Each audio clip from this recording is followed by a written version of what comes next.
Shabbat Shalom, family. Shabbat Shalom. All right, let's get started. We got something new we're doing today. All right. Giving all honor and praise unto the Most High King of all creation, asking that He would guide my mind, my spirit, my body, my language, and my speech as I approach unto you, His people. May the Most High be praised from everlasting till everlasting. All right.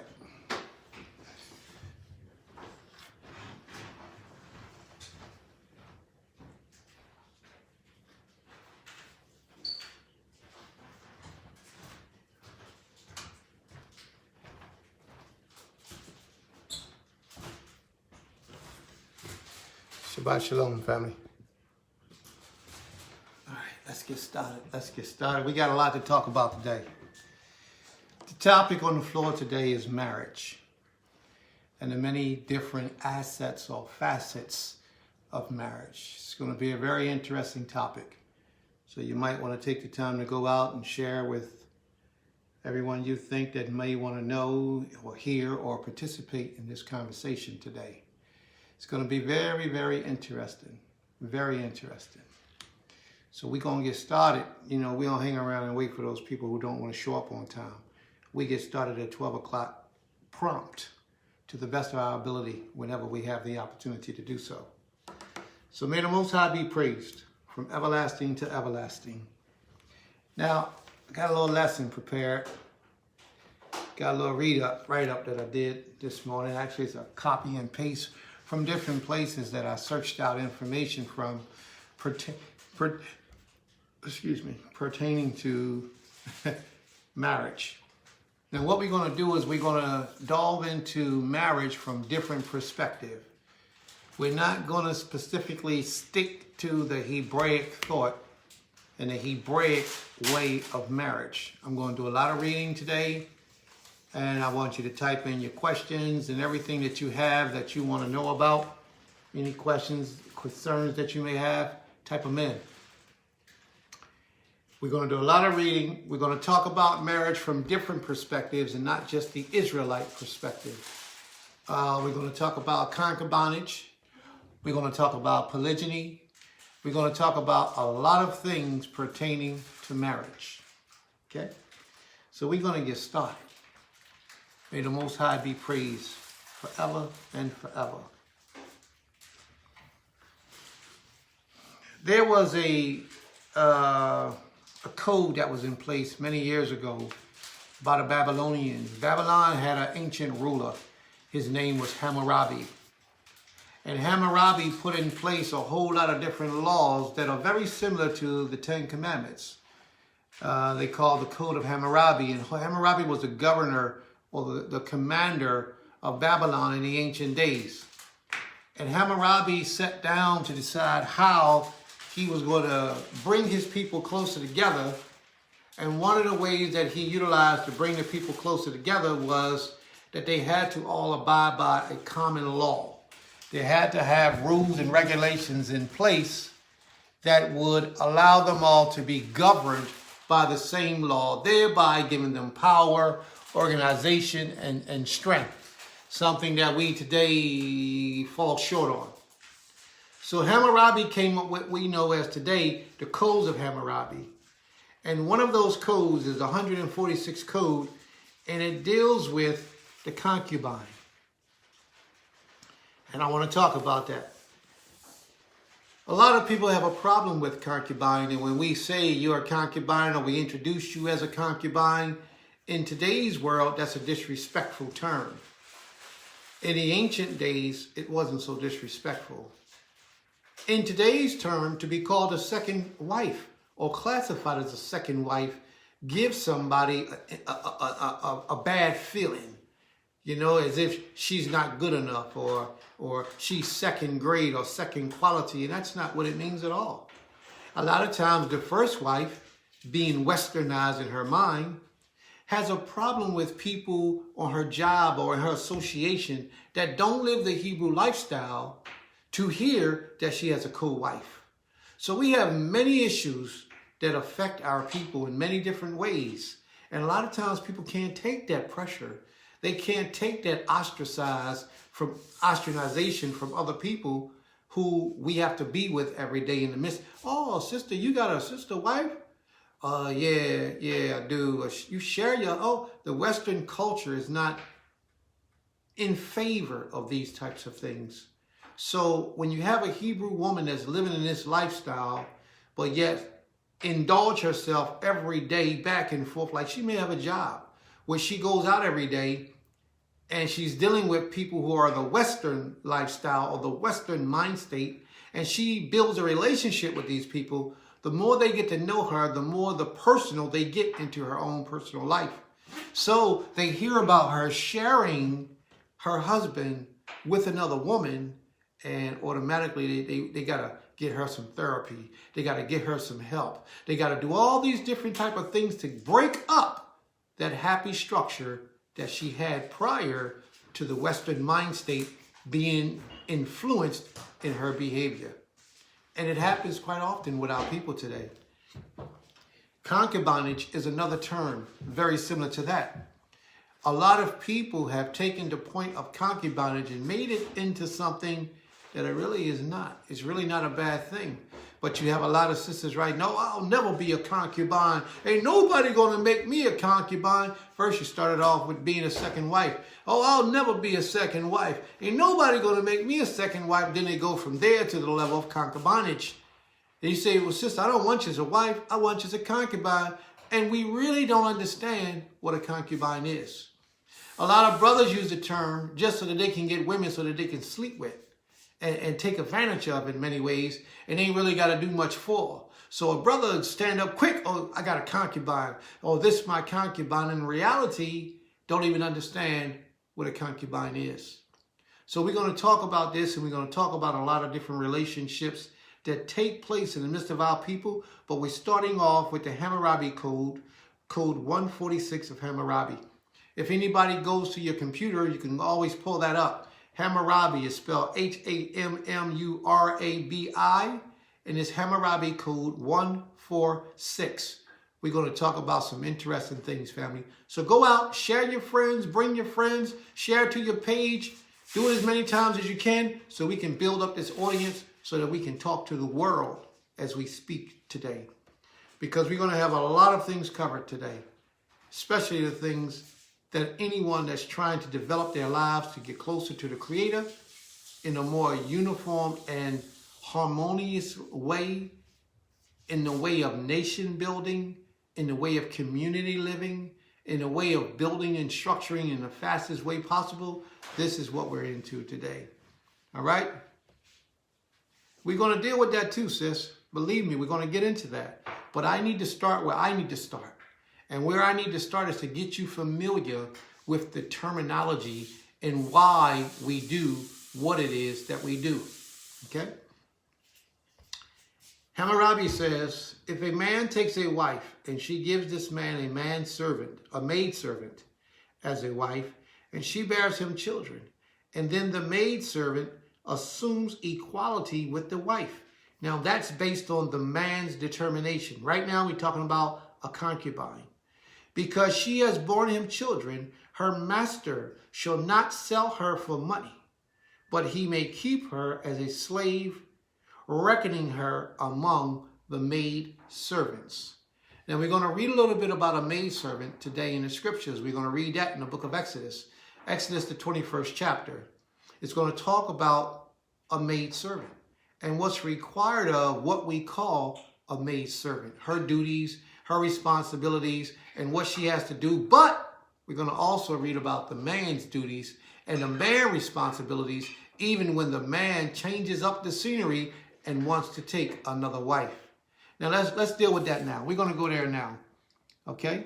I'm going to talk about that one right now. We're going to pull that scripture up, Exodus, the 21st chapter. And we're going to go down to first verse, because there's some things in the first verse that I want to talk about, or the first couple of verses. It says, now, these are the judgments which thou shalt set before them. This is the Most High talking to Moshe. This is how you should set judgments and orders and statutes and commandments before my people. Judgment is being a way for the people to live. An ordinance for the people to live. It's not dealing with the sacrifices. It's not dealing with the commandments. It's dealing with a judgment. This is how I want to set things in order so my people live by these judgments. Okay? If thou buy a Hebrew servant, 6 years shall he serve, and in the 7th year he shall go out and be free. This still applies till today. A man can buy a Hebrew servant. Sis, I would ask that you hold your questions until after we finish reading so that we can address the questions one by one. If you want to write them down, write them down. But have them somewhere so that when the time comes, we can address each one of your questions. I don't want to take the time off of the subject that I'm dealing with. I first want to be able to present my lesson. And then once I finish presenting my lesson, then we'll take all the questions that everybody has throughout the course of the day. All right? Total Rabbi. If thou buy a Hebrew servant, 6 years shall he serve, and in the 7th year he should go out free for nothing. Today, we still have that law in place, that command, that judgment, that statute. It's still in place today. But what happened is we men become arrogant in our ways. We will rather lose a woman, lose our family, cause everybody to suffer, rather than to sell ourselves to the brotherhood of another brother who we know got a nice business or something established that he can help provide for us and help me to make money to take care of my family for a certain amount of time. And then once you get on your feet, if that brother's a good, righteous brother, he's going to teach you and train you how to get on your feet so that you can stand as a man one day. We brothers today, we're arrogant. Our ego is through the roof, and we're out of control totally. We'd rather talk bad about somebody that's in a decent position rather than to humble ourselves and say, yo, bro, I can't feed my family right now. I see something happening that's coming up in the near future where I won't be able to feed my family, or I'm down on my luck, I just lost my job and I need to get some help from somewhere. What can you do to help me? Well, bro, you can come and you can work with me. I can't pay you much, but you can work with me. You can make that couple extra dollars and take care of your family. Brothers are too proud and arrogant to accept this type of behavior or this type of treatment from another Israelite brother. But the law says that's what we should do. Customs say that's what we should do. We should turn to each other for help rather than turning to the Europeans who oppress us, kill us, rape us, and try to murder us at every opportunity. Look at the COVID. We turn to them steadily and readily, and we rely on them for our support. Women have learned to rely on them and leave their man because they got a pretty decent job. Many of these things take place today. Men support them and rely on them every day and leave the brotherhood. These type of things is what needs to stop. Men need to let go their ego and go to other brothers who they know are more knowledgeable or more successful in surviving than them, and ask for help and support and tutorage, almost like a covering. Almost like a covering. All right? But let's read on. If he came in by himself, he should go out by himself. Now watch this. If he were married, then his wife shall go out with him. If he came in and he was married, it shows you that a man could bring his whole family under the covering of another man. And that other man was required to take care and provide for him, and the man was required to be in service to the other man that he gave himself unto for that period of time. The Most High says that period of time should be for 7 years. Okay? But men today, we stuck on our egos. We rather go bum broke and rob banks and sell drugs rather than go to somebody that we know that's spiritually gifted, spiritually filled, and understand business and business minded and know how to do things. We'd rather go to a life of crime than to show humility and go to a brother in a condition like that to seek refuge and help for a period of time. If his master have given him a wife, and she has borne him sons or daughters, the wife and the children shall be her master's, and he shall go out by himself. Now, what does that mean? That means if the man requires a wife, I gave that, a man come to me and say he wants to serve me for 7 years. Cool. So while he's serving me, I say, well, listen, I want you to marry her for a period of time while you're here in my service. After that time is up and the brother decides he wants to leave, that wife and those children still belong to me. They still here to serve me. Well, the mind of the average Israelite today is, Prince, you talking some crazy stuff. I'm not serving nobody. If I lay down with that man, I'm his husband, I'm his wife, and that's where I'm going to remain. Me and my children belong to him. Thus saith the Creator. If a man gives his servant a wife, and that man decides his servitude is up and it's time for him to leave, he is free to go. But that wife and those children produced from that union stays with the master. And notice he doesn't call, the Creator didn't call the man the master, her husband he didn't call the master. In this particular instance, he calls the man who gave him the wife her master. And this has nothing to do with abuse. But when you talk to the average-minded woman today, oh, I'm not nobody's slave. Yeah, you are. Yes, you are. And that's one of the problems that we have today that's going to have to be broken. The ice is going to have to be broken. A wife is a servant in so many ways, but she refuses, most women refuse to accept that they are servants. Does that mean you mistreat your servant? No. Does that mean you disrespect your servant? No. Does that mean you abuse your servant? No. Do that mean you make her feel like the rest of the servants? The answer is no. That's not what you do. Neither should you ever do anything similar to that. She's your wife. Your better half, usually in most cases. Okay? But in reality, a wife is a servant, which means that the man is the master. They say Baal. The man is the master or the head of the family. The Aleph. The head. The Aleph is the head. The Aleph is the ram's head. Well, Abba being the father, or Ab being the head or father, it means that he's the head of the household. And we have to remember that. If his master gives him a wife, she has borne him sons or daughters, the wife, her children, and her master, the wife and the children shall be her masters. And watch this. And he shall go out by himself. And if the servant shall plainly say, I love my master, I love my wife, and I love my children, he shall not go out for free. He shall not leave. He would have to pay to take everything with him. We're reading out of the book of Exodus, the 21st chapter. We're on verse 5. And if the servant shall plainly say, I love my master, I love my wife, I love my children, I will not go out for free. Then his master shall bring him unto the judges. Everything is done before the judges. He shall also bring him to the door, unto the post of the door. And his master shall bore his ear through with an awl, and he shall serve him forever. He shall be a servant of his forever. The master is supposed to, Baal, the master, supposed to bore the man's ear through with the awl. He has a little earring in his ear. That's a symbol that you belong to a master. When women get married, women get a symbol on their finger that they belong to a master.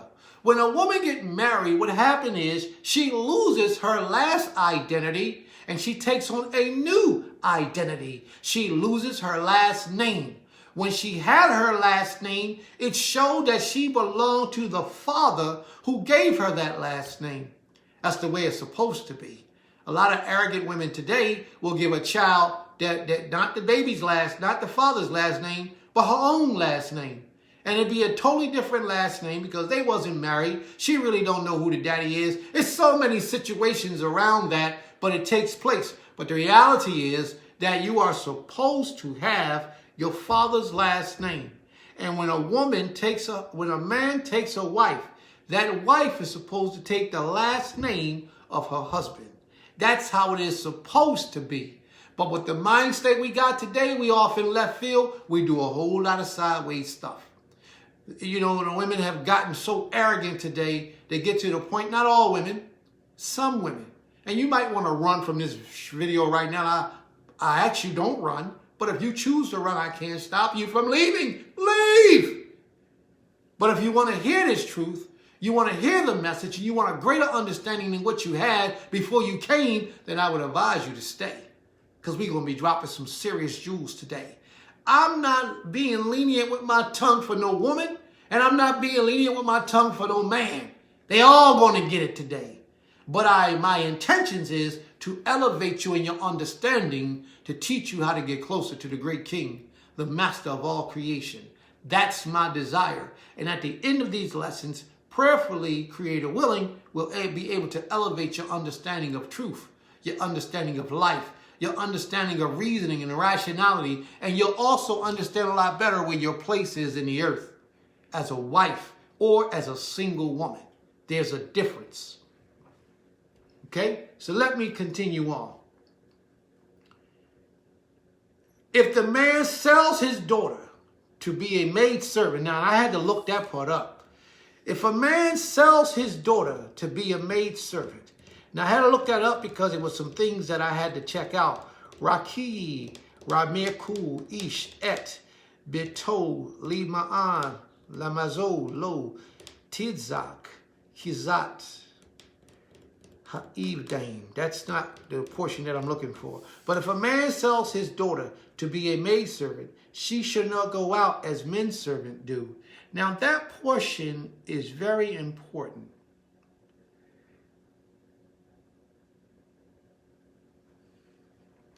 What that's really saying is, if a man sells his daughter to be a maidservant, that's what it says, a maidservant is Amma. If he sells his daughter as a Amma, she shall not go out as a Abedim. An Abedim is a manservant. There was a difference between an Amma and an Abadim. Abadim means a servant, Oved. Abadim, it means a servant, but it means a man servant. Amma means a woman servant. The woman shall not do or go out as a man does. She has to go out in a different way. The Creator had to set the platform that there's a difference and a distinction how the women go out from being a servant as opposed to how the man go out from being a servant. Watch what happens when she's sold. If a man sells his daughter to be a maidservant, watch what happens when she takes on a new master. If she pleases not her master. So what does that tell you right there? It tells you from the door that the woman's job is to please her master. That's her job, primary goal and number one. That's her responsibility. But a lot of women today, we build up this animosity inside themselves. They build up this animosity, this hatred, this disregard because of the culture and the society of our people. It's hard for them to separate themselves from the Western society and take hold of the Hebraic culture and society in today's time based on where they're living. It's very difficult. So they get this arrogance about them. I ain't nobody's slave. I ain't nobody's servant. Ain't nobody my master. My husband don't control me. You know what? Those are usually the women that end up single. They grow old by themselves and they don't have a husband. And it's not necessarily that they're not beautiful women, because they be beautiful women oftentimes, but their spirit is ugly. And that makes them ugly. See, we men, we got to learn to stop looking at the physical attraction of a woman, and we should learn to be more geared toward being attracted to the spirituality of a woman. That spirituality of a woman makes her beautiful no matter what her outer appearance looks like. The spirituality of that woman makes her useful. It makes her to be able to be utilized by a respectful, honorable man. You understand?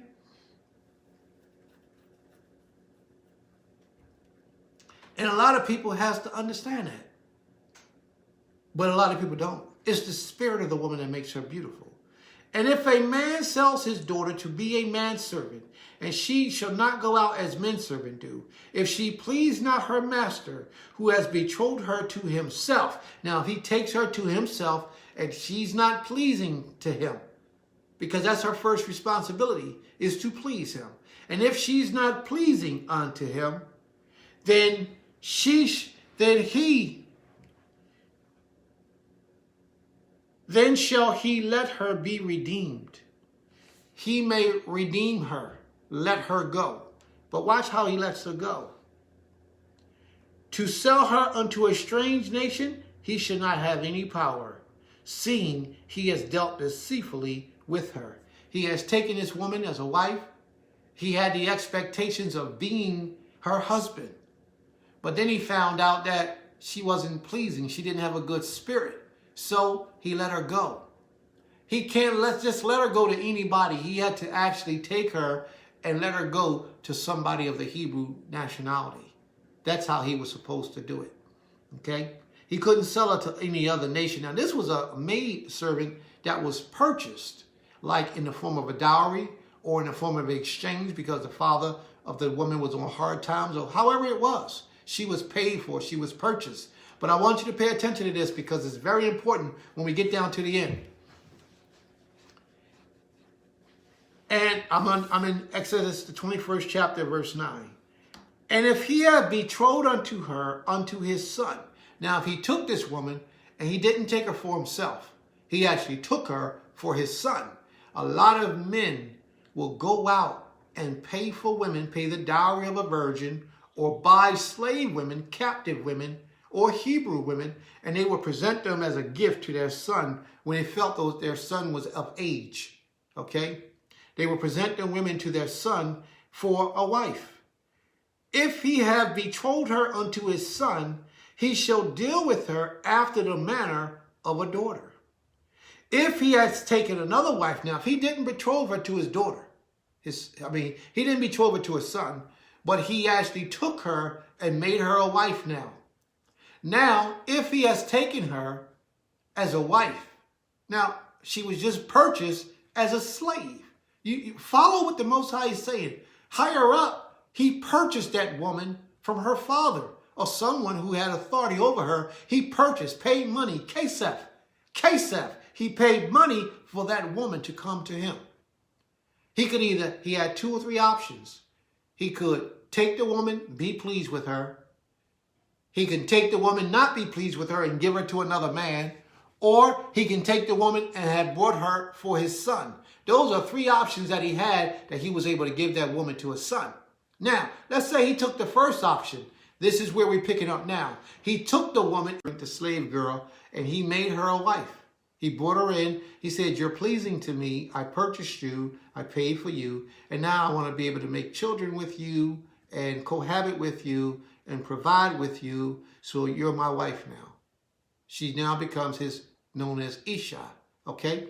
So he takes her and he becomes hers. But now, this is what the story where a lot of men get it all twisted. If he takes another wife,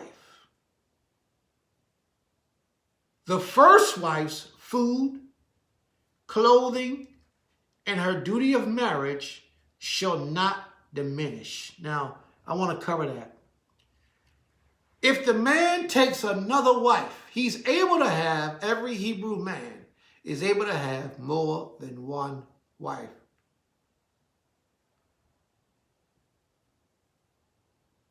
So if this man decides he's going to take him another wife, I want you to pay attention because what I'm saying is like powerful in a moment. If he decides he wants to take him another wife, that first wife, whatever he was doing for that first wife, however he had her living, however he had her laid out, it shall not change. It shall not diminish. Let me show you why. This is what the Most High says. He says, if he takes him another wife, her food. Now, let's go to the Ivrit and look at the Ivrit. It says, Im achad likag lo sha'ar. Sha'ar kisut. Now, I can't read everything all at one time, so I'm going to be breaking it down. If he takes to him another to wife, to be with him, if he takes to him another, meaning if he takes to him another wife, her body, her shur, her body, her covering, and intercourse he shall not clip. He shall not cut off. He shall not do away with. anything that this man was doing for this wife prior to taking another wife, he must still provide these things. But why am I reading this? Because there are so many men in the world today, Hebrew men, that will sit home and send their women out to work while they sit home and collect the check. But they send their woman out in the world and they say to her, well, listen, you're going to be my wife and you're going to join my family. You got to get a job. And they could be having 3 and 4 women. They be having 3 and 4 women and they all got jobs and they all work while he sits home. It's unrighteous and unlawful. Here we have, if he takes to him another wife. We're reading out of the book of Exodus, 21st chapter, verse 10. If he takes to him another wife, the first wife should be provided for her food, her clothing, her raiment, her conjugal rights, her sexual intercourse. None of those things must change. So if you're already a weak man and you already are not providing her clothes, you're not providing her food, you're not providing her shelter, then you have no right to have a wife. Understand what I'm saying to you? If you're not providing for this woman, then you have no right to have a wife. Thus saith the Creator. Those are not Prince's words. Those are the words of the Almighty. So if you want to get mad and start a fight, start your fight with the Creator of all creation, not with me. You say you're a Hebrew Israelite, then live like a Hebrew Israelite is required to live. If you're going to take a wife, be prepared to provide for her. And if you're not going to provide for her, you are not ready to have a wife. What do you think will happen if you don't provide for her? Sisters, if you got a husband and you've been loyal and faithful and fearing and serving to this husband, doing what you are required to do, and this man takes him another wife, or even if he don't take another wife, if he's not providing the services of a husband to you as his wife, this is what the Creator says in the law. Here you go. We'll break it down. It ain't even need to be translated. I'm just going to read to you what the Most High says. And he does not do these 3 unto her, then shall she go out free without money. Did you hear what I said? The Creator says if this man decides that he wants to take him another wife, and he had that first wife, then go and decide he want to go take another wife, everything that he did for that first wife must continue. That shows that a man is supposed to supply these things for the woman. And if he's not supplying these things for the woman, she has the right to ask for a divorce. There's no way that you can have a Hebrew woman at home, and she's a good woman, and she's a Creator-fearing woman, and she's doing everything in her power to obey your voice, and she's suffering in her spirit because she can't pay bills. She don't know where her food is going to come from. She don't know who's going to keep the roof over her head. She has to go out and pimmage and suffer and beg off of neighbors and friends just to survive because she's married to a bum. She's married to a piece of trash of a man. See, these things are abominations, and the Most High is not in that mess. Brothers will sit back and say, well, listen, sis, my job is to teach the word of the Creator. So you got to go out and get a job to put food on the table and keep the lights on. I'm going to go and teach the word of the Creator. I'm on YouTube all over the place. I got 3,000, 4,000 people that I got to feed the word of the Creator to. But wait a minute. What about your immediate needs to provide for your family?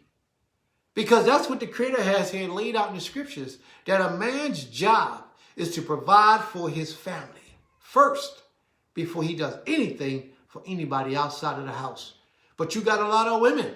You got a lot of women that don't know the laws of the Creator, come into this way and are manipulated by unrighteous men. To have those men, to have that woman to go out and to sell herself like a prostitute in the streets, not sexually. She might not be doing it sexually, but she's selling herself to go out and work. Every time you go and punch somebody's clock, you are selling yourself for that period of time, for that amount of money that you're making. My wife has the option, rather she wants to go out and work somewhere else. And if she doesn't, she can stay home with me, and I got to go get an extra job to take and provide for her. That's the doings of a righteous man in this wicked society that we're living in today. That man has the get up and go out and pray. That woman ain't got to work nowhere. She ain't got to work nowhere. Oh, Prince, I don't agree with that because these are hard times right now. Then you don't need a wife, huh? You don't need a wife. Your wife is supposed to be able to sit home and stay home and do nothing but take care of that household and run that family and serve the Creator as she serves you. That's the only thing that she's required to do. And if you can't get that, you can't do that, then you don't need a wife, Fox. You don't need a wife. And that is not the way of righteousness. That is not the way of truth. That is not how we're supposed to do this thing. And that's why we have so many unhappy women. And I'm not taking the sides of nobody. This is how we get down. We speak the truth as we understand the truth to be. I can't teach it if I ain't living it. And this is how it's got to be. That wife that man has is supposed to choose for herself rather she wants to go to work. She doesn't have to work. She has that option rather she wants to go to work. But what we got today is we got a lot of women outdoing the men. While the man sit home and be lazy and half-heartedly do anything, the women got 2 and 3 businesses. She's out punching somebody else's clock. Plus she comes home and takes care of the house. And guess what he does? He fusses at her. He hollers at her. He bosses her around. He tells her what to do. He says, you ain't doing this. I want you to do that. Cook fast enough. When I come in here or when you come home, I need you to jump right on the stove and cook me some food. Clean up that house a little bit more. Wash all those dishes. And guess what? She'll do it because she's a righteous woman. But she'll do it and then she'll begin to feel less and less and less of a woman. And it will hurt and it will diminish from her and it will take away from her. That is unrighteous. And if she ever calls out to the Creator, He's going to hear her. And you, my brother, will be punished by the hands of the Creator for doing that evil. This is why men should not take a wife except a man is financially, mentally, spiritually able to take a wife, let alone a concubine. All right? So we covered that little portion there. I want to get back to the story that I wanted to talk about, and I was talking about concubinage. A concubine, a marriage or companion of inferior status to a wife. A concubine is a woman that a man takes. Now, I was on a call the other day with the rest of my family. The brothers, we have calls every day, 3 times a day. It's like 8 o'clock in the morning. All my times is Eastern Standard Time. 8 o'clock in the morning, 2 o'clock in the afternoon, and 8 o'clock at night. We have calls. We call them prayer calls, but they're actually lessons and teachings that we do throughout the course of the week that you can get edified. You can speak your opinion. You can shout your views, and you can do whatever you want to do on these calls. We have them 3 times a day, besides the Hebrew class that we have on Shabbat for the children, the Banim Hebrew class. Okay? So now on these calls, the last call that I was on, we had a call about concubines. And the issue was, what is a concubine? And what I wanted to say before I got off the call is, a concubine is going to be whatever we as a family determine the understanding or the definition of a concubine. Now, when you use the Hebraic thought of what a concubine is, in reality, a concubine is a servant wife. A servant wife. She has a lesser status of a wife, but in fact, she is still a wife. Now, why do I say the Hebrew thought or the Hebrew way of understanding? Turn with me, please, to the book of Judges, the 19th chapter. Judges, the 19th chapter. And we're going to read in the book of Judges. And here we go. Verse 1. And it came to pass in those days where there was no king in Yisrael, that there was a certain Levite sojourning on the other side of Mount Ephraim, who took to him a concubine out of Bethlehem, Yahudah. So that first verse kills a theory. Can you turn that water off, please? If you're not using it, can you turn the water off? I'm trying to keep it up. Baby, can you go upstairs in the bathroom and do it? Please. This first story, this first verse opens up and clears up a lot of misunderstanding and misconception in the minds of our people. Let me read it again. And it came to pass in those days when there was no king in Israel, that there was a certain Levite sojourning on the side of Mount Ephraim, who took to him a concubine out of Bethlehem, Yehudah. Bethlehem, Yehudah was a portion of land that was owned by Ephraim. It was owned by Ephraim. It was Bethlehem, Yehudah. It was Bethlehem, house of bread. Bethlehem, house, lechem, bread or food. Yehudah, Bethlehem, Yehudah. Now this man took a concubine who was an Israelite. Chances are she lived in Bethlehem, Yehudah. She was an Israelite. Most people have the concept or the theory that a concubine cannot be a Hebrew woman. That's not true. That's not true. I just read for you the first version where a man paid for a woman and he took her to be his wife, actually. That's a concubine in reality. That wife that was bought for or paid for in another way other than dowry, that form was established that this woman would be a servant to him. He paid for her, and in some kind of way, he brought her to himself. Concubines, there is no dowry for a concubine. So that woman that we read about in Exodus 21 had not a dowry, but she did have a price that was paid for her. Okay?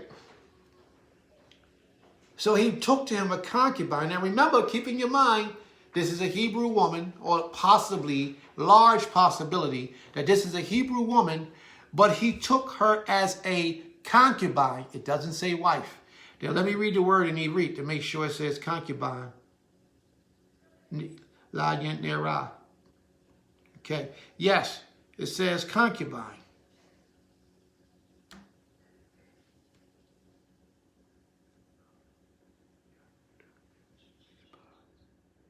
Yes, it says Pilagash.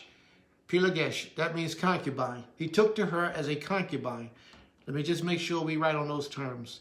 Bethlehem, Yehudah, Pilagesh. Yes, the word is Pilagesh being used here for the word concubine. Concubine in Hebrew is Pilagesh. So this man took to her as a concubine. He took her as a concubine. He did not take her as a wife.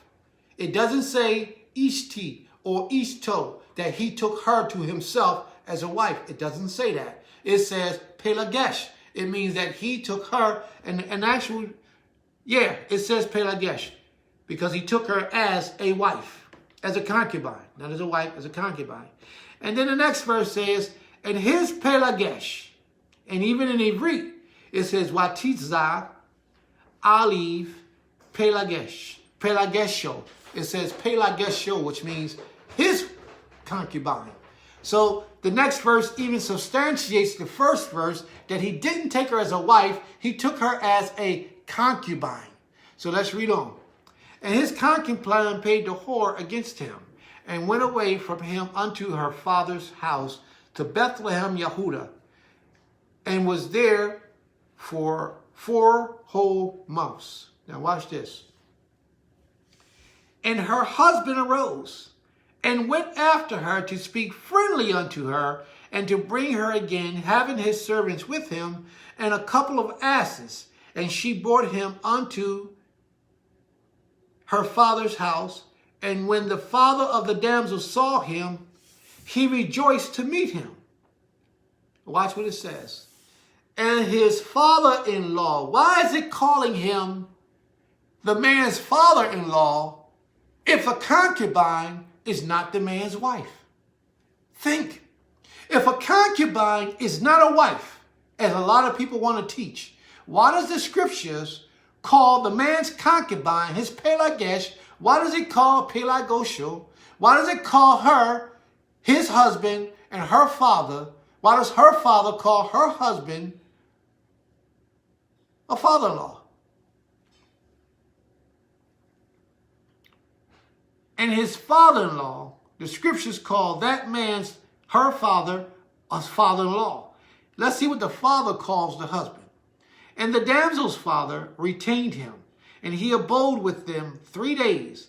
And so they did eat and drink and lodge there. And it came to pass on the 4th day that they arose early in the morning. They rose up and depart. And the damsel's father said unto his son-in-law. The damsel's father said unto his son-in-law.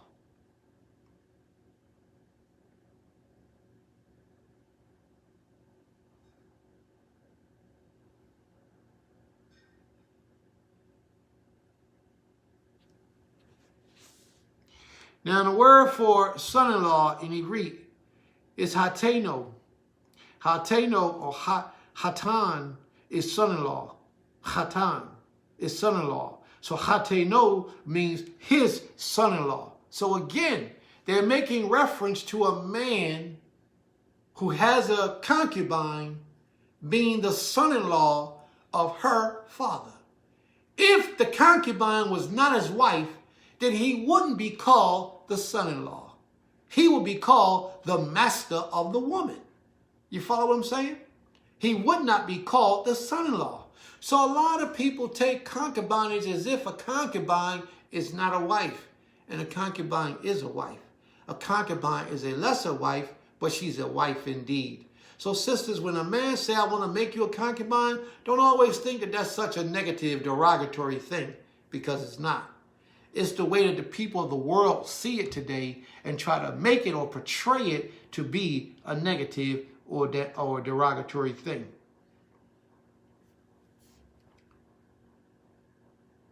Okay, so I want to get off of that portion there. Anybody who wants to read that, you can always read that. That's in the book of Judges, the 19th chapter. How this man is being called, who has a concubine, he's being called the son-in-law of a certain man. All right? As I stated earlier, if you have any questions, I want you to write them down. And at the end of the day's presentation, we're going to give you the opportunity to ask your questions. If you have any questions, please write them down. Hold them. And then at the end, after I finish teaching the lesson and presenting the lesson today, I'm going to take questions and answers and give everyone the opportunity to ask their questions.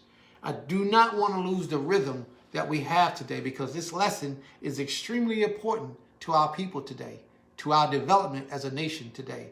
So while you're listening, go out and share this page with a lot of your friends and a lot of people on your page so that they can come in and get a portion of this lesson today also, because we are molding and shaping the future of our nation. Our great nation is being molded and shaped right now. The only way we have the opportunity to do that is by social media. But if the people are not hearing, if the people is not being fed, if the people are not understanding, then it's no way for it to take place. My brother Nat, Shabbat Shalom to you. I don't mind you posting in the room, but I just don't want no questions to go up. You could post whatever you feel in agreement and however you do what you do. I just don't want no questions to go up until after the lesson. When the questions go up, because if you post a question while I'm teaching, I won't see the question, and then it'll go by and somebody else posting, so your question will go by, then you'll become angry as if Prince is ignoring you, and Prince is not ignoring you. Prince wants to answer every question. So I'm asking that instead of posting the questions while I'm teaching, just post your questions when I get done, and that way each question can be addressed. All right? So let's read on. Concubine is a marital companion of inferior status to a wife. In the Bible, the term in Hebrew is pelegesh, the equivalent of the Greek palakis, and the Latin pelek. Now, when I first learned Hebrew, a young man who taught me, his name was Arthur Sanders. He was the first man who ever taught me anything about the Hebrew culture. And that man made me study Greek, ancient Greek, a little bit of Latin, and more Hebrew in my studies as he taught me how to be a Hebrew servant. He would never teach me religion. Those are the things that he taught me. So this is why I felt the need to show you what the Latin or the Greek equivalent to pelegesh was. Because I think, in my mind, that our Hebrew men should be, and our Hebrew women, should be versed in all things, all matters, the best we possibly can. We have to know, we have to be familiar with many different languages, many different cultures, many different backgrounds, and not just the Hebrew background, but many different aspects of life, but we remain loyal to the Hebrew background. Okay? That's my understanding of things, and that's how we are to be. Among the Assyrians, the concubine Eseritu gained the rank of wife only after veiling ceremony conducted by her spouse, which means that, and we're going to read that in another book that I have here, the man has the right to make the concubine have the status that she has, from being just a concubine to elevating her to full wife status, from making her a lesser wife to a full wife status. The man has the ability to do that, and only the man can do so.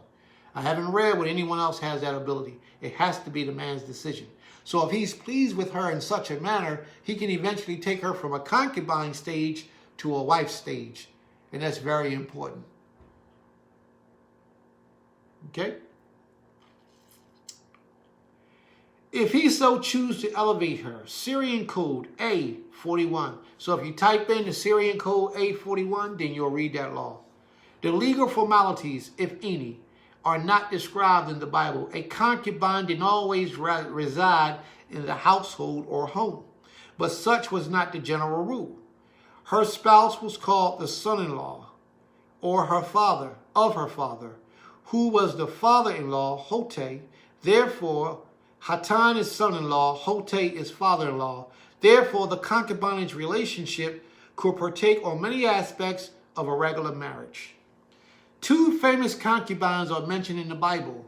Rizpah, the daughter of Ai, the concubine of Saul, and you find that in 1 Samuel 3 and 7, whose moving displays of maternal love so moved David that he had her children buried in the sepulchre, and the concubine of Gibeah, whose rape and murder brought about the death of 25,000 members of the tribe of Benjamin and banned against members. We just got finished reading about that. If you'd have read down further in Judges, the 19th chapter, you'll see where all these Benjamites was put to death, and Israelites were put to death because of what took place with this woman running away from her husband, her master. Royal concubines were standard among the kings of Israel and Judah, just as in the ancient Near Eastern kingdom. They were clearly distinguished from the wives. To lie with a monarch's concubine, and this is important, and you have to understand this part that we're about to read. A concubine is a substitute wife. And any man who lies with your wife has now assumed your position. He's taking or coveting your position. So if you're a man, I'm ready to drop some jewels here, you got to pay attention. If you're a man and you're a king and you have a concubine and wives and a concubine, if your son comes in and sleep with your concubine, that actually means he wants to take over your position. This is why Judah was so angry. This is why Jacob was so angry with Judah. Or who was it? Judah? Was it? No, it wasn't Judah. It was Benjamin, I think it was, who slept with his concubine. And also King David's son, Absalom, who slept with his concubine. See, that was a show of strength. That was a show of power or replacement. I'm taking my father's place. His concubines are mine now, and I'm going to take them. And that's what he did. So whenever a man takes your concubine, then that means that that man is trying to take over your position, whatever it may be. So now, let's flip this on another side of things. Reuben, thank you, baby. Total Rabbah, appreciate that. Thank you. Both them sisters is on point. I like that. Total Rabbah, Nashi. Now, here we go. If a man divorces a woman, and that woman, watch this, sisters, go out and marry another man, you can either go up in the scales of rank or you can go down in the scales of rank. For example, if you married a common man who has no title of nobility in the nation, then you're just an average, regular woman. But when you marry an elder or a prince in Israel, you're no longer a common or regular woman. Now you have a woman, a title of nobility. Your living standards are higher. What's expected of you is of a higher level and magnitude than would have been expected of you if you were married to a common man. You can no longer conduct yourself as you used to conduct yourself when you become the wife of a prince, or the wife of a moray, or the wife of an elder. You can no longer continue to conduct yourself as a commoner. You understand what I'm saying? You have to elevate yourself in status, and you have to conduct yourself as such. And if you don't conduct yourself as such, that man can divorce you and give you a bill because he found something unseemly or unpleasing about you, in you. You have to hold yourself to a certain level of accountability, to a certain standard. First of all, if a man, I'm gonna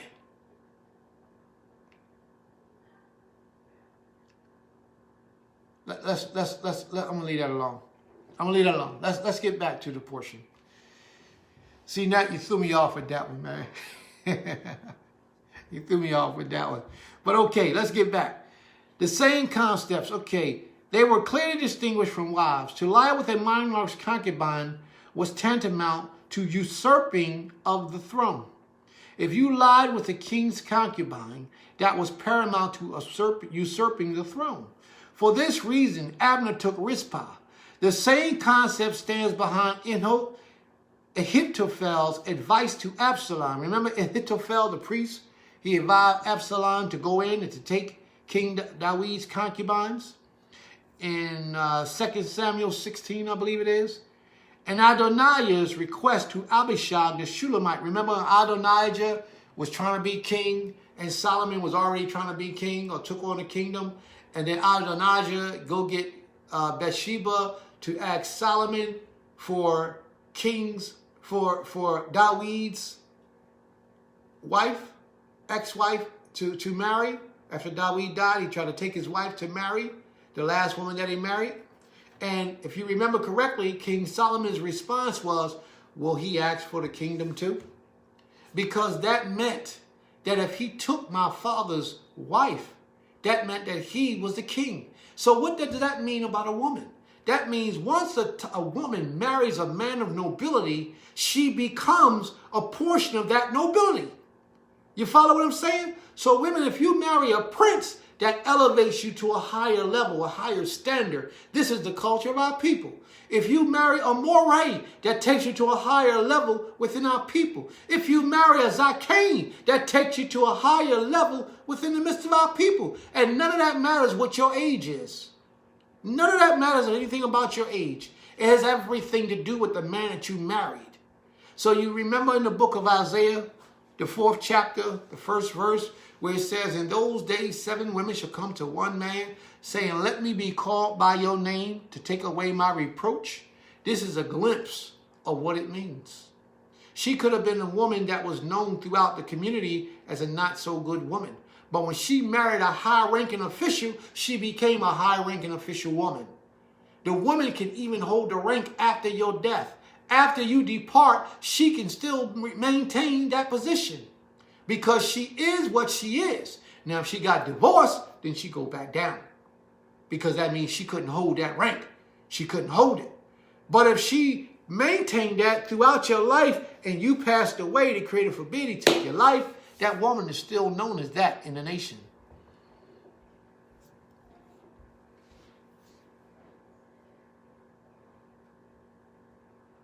Yeah, okay. I tell you what, you better live up to them standards because you know what's going to happen if you don't. Yeah. All right, she talking about she trying to be humble in the situation. I can respect that humility. I can respect that. But your works better, your works should produce that of royalty. That's what your works are to produce. All right. And Adonijah's request for Abishag the Shulamite was clearly associated with this custom. The harem was usually in the charge of a eunuch. The role of the concubine as the mother of a venerable ethnic groups is not overlooked in the genealogies. Their descendants are usually classed as secondary or subsidiary tribes, especially the Hebraic Abrahamic group. Within Israel, some of the clans were also of offsprings of concubines. Now, I want you to understand that, because a lot of people say that the concubines' children don't matter. But a lot of Israel was born from concubines. A lot of the children of Israel, their mother was a concubine. I had this conversation with a brother the other day. The brother says that the Hebrew Israelite people, the only way you can be Hebrew is if your mother and your father's blood are Hebrew. The whole story came up about the sister Ruth. Now, the people are trying to say that Ruth was a Hebrew, but the scriptures clearly say that Ruth was a Moabite. But the brother tried to say she's Hebrew because of a scripture reference where it says that Boaz, when Naomi said that Boaz is the next of kin of ours, so people take that and run with it and think that Ruth, meaning that she was next of kin of Boaz, meaning that she was from the tribe of Judah and that she was an Israelite, and it doesn't mean at all. Because if you read the next very verse, it'll tell you that the only way that Boaz was next of kin of Ruth, was through marriage, because she was married to the man who passed away. Remember how I told you the woman still hold her ranks? So once she married into the tribe of Judah, her ranking was of the tribe of Judah. That was her ranking. So anybody in the tribe of Judah will be considered her kin, even if she's of a foreign nation. So she held that ranking. Boaz was considered to be a next of kin of hers because of her ranking of marrying a Judite. Not that she was of the lineage of Yahudah. She was a Moabite. And I tried to explain this to the brother, but some brothers, some sisters, they get in their mind that they right and they run with it. But in reality, this is what it is. A lot of the children of Israel was born to concubines. And a lot of those concubines were not Israelite women. They were other nations. The only blood that makes you a Hebrew is that your daddy is a Hebrew. The woman can be of any nationality, and it doesn't matter, except the forbidden nationalities. You'll still be a Hebrew, but the Creator don't want no parts of you. He's telling us not to have that relationship. He would still be a Hebrew child, but it will be an ostracized child. So, here we go. We're talking about the concubines' children. A lot of the children of Israel were born of concubines. Concubines being a secondary wife. There's nothing bad about being a concubine. I want to say this story, but this little short parable. But, it's something that those people use. It says, I would rather be a doormat in the father's house than a rich man in a castle.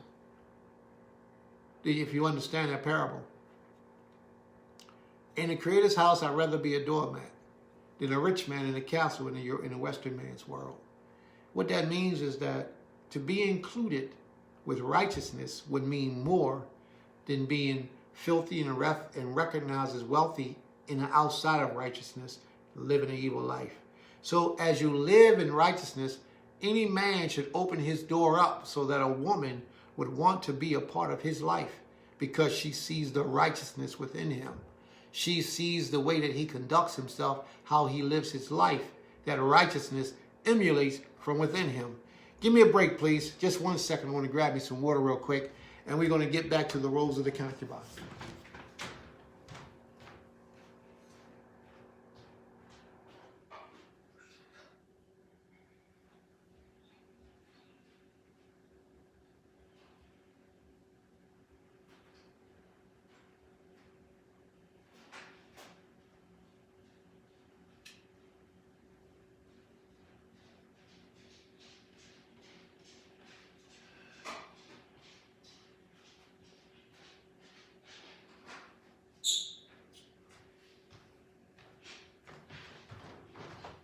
All right, we back. All right, let's get it in.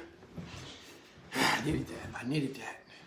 I thank you all for being patient.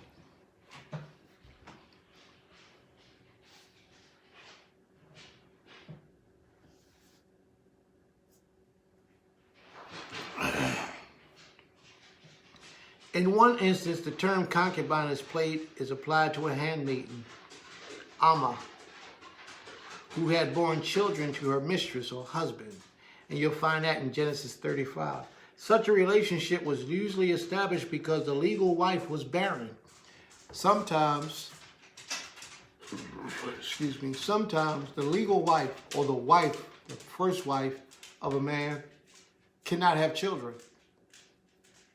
So if the wife can't have children, then how does the man procreate? Should the man divorce the wife and then take another wife? Or should the man, because she has done nothing wrong, the Creator just close her womb so that she can't have a child. So should the man divorce her because she can't have a wife? Or should the wife, because she can't have a child, should the man divorce her because she can't have a child? Or should the man hold on to her and allow him and she allow him, without argument and fight or retribution, she allow him to take another wife so that he can have seed in the earth and still maintain the good relationship and the good marriage with the first wife? That would be an answer to that question. The man should always, the woman should always want to have seed or a child by her husband. Not by some other man, but by her husband. That's the reason why she married that man. She should want to have seed by him. And if she cannot physically produce seed, then she should be willing to get him. Any righteous woman would want to do this. She should be willing to get him someone to share in her family and relationship and produce children for her husband so that she can help to raise those children just like they're her own in that process. But today's woman, a lot of women today, they call themselves Hebrew. They say they live by the laws of the Creator. But when they fail to produce a child, the first thing they want to do is, well, you just stuck. Ain't nothing I can tell you. You ain't getting no other woman. I'm not going to let that happen. You ain't bringing nobody else up in here. Or they want a divorce. Oh, I don't want to be with you no more. I want another wife. Yeah, well, you can get one, but you ain't going to get one with me. Give me a bill. It's like that sometimes in our nation. And it shouldn't be, because the Creator had laid out reasons why these things are necessary. Sometimes the first wife cannot have child. And when she can't have a child, polygyny would be necessary. Either you get a concubine or you get a second wife. But either way, polygyny solves the equation. If the woman doesn't want to leave, she's happy with her husband, she knows that she can't get better out there in them streets, then she should consider finding someone for her husband to bring into their family as another mate. And that's the way that they should move that in that direction, as opposed to causing separation because she can't have a child by him. As opposed to causing separation, she should go get another woman and bring into the marriage. That would be simpler. That's the Hebrew culture. Ancient marriages arranged often stipulated that if the wife was barren, she must provide a handmaiden for her husband. That was the Code of Hammurabi, paragraph 144-5, and the adoption contract from the Nitsu in Pisgard, text 220, naming the handmaiden given to the bride by her father in such cases with evidence related to this practice. If the wife later bore children of her own, they took precedence in the inheritance over those of the handmaiden. So if the wife couldn't have children, she gave her husband a handmaiden, and then after the handmaiden produced children, now the wife's womb opened up and the wife began to have children. This is what they're speaking about.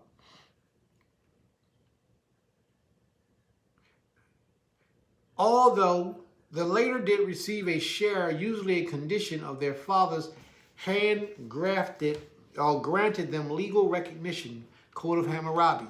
Israelite law provided safeguards for the rights of Hebrew girls sold as handmaidens, who were to be wed to their purchasers or to his son. If the handmaiden bore children for her mistress, and then sought to place herself on an equal footings, she normally could not be sold, although she could be reduced to status of a slave girl again. Where the slave or concubine and her child are both expelled, but only at the advice of a divine oracle. Okay. Now, that's concubinage.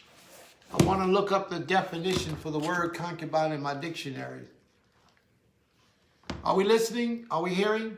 Are anybody paying attention? Okay. Now, what I need to explain to you is that we're covering the different forms of marriage.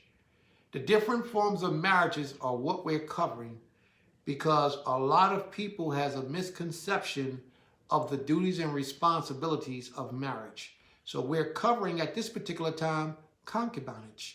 Then we're going to cover marriage, and then we're going to cover polygyny. All these three things. You can be a man and you can be a woman and you can be married in a monogamous relationship. Just one man and one woman. And there's nothing wrong with that. The only thing is that that's not common in our culture as a people. It's not as common. But it can be done. And you can live it out and be cool with it. But what's more common and more prevalent, we're going to get into a little bit later. And a lot of people don't know, but in African cultures, that we are an African nation, in African cultures, polygyny is more common than monogamy. We don't really know too much about monogamy until we get here in this Western man's world. And a lot of things change for us. Then we become monogamous and we think that it's appropriate, it's what's needed and necessary. Okay? Concubinage in the Bible. Not a paramount, but a woman lawfully united in marriage to a man in a relationship inferior to that of the regular wife. Now, this is out of the Bible dictionary. You can see, Interlinear Bible Dictionary. This is their definition of what a concubine is, and I happen to agree with it. No moral stigma was attached to being a concubine. It was a natural part of a polygamous social system. Concubinage is assumed and provided for in the laws of Moses, which tried to prevent its success or in its abuse in the book of Exodus, the 21st chapter, Deuteronomy 21. Concubines was commonly taken from among Hebrews or foreign slave girls or Gentile captives taken in war. Although free Hebrew women might also become concubines. Now what did I say? Although free Hebrew women could also become concubines.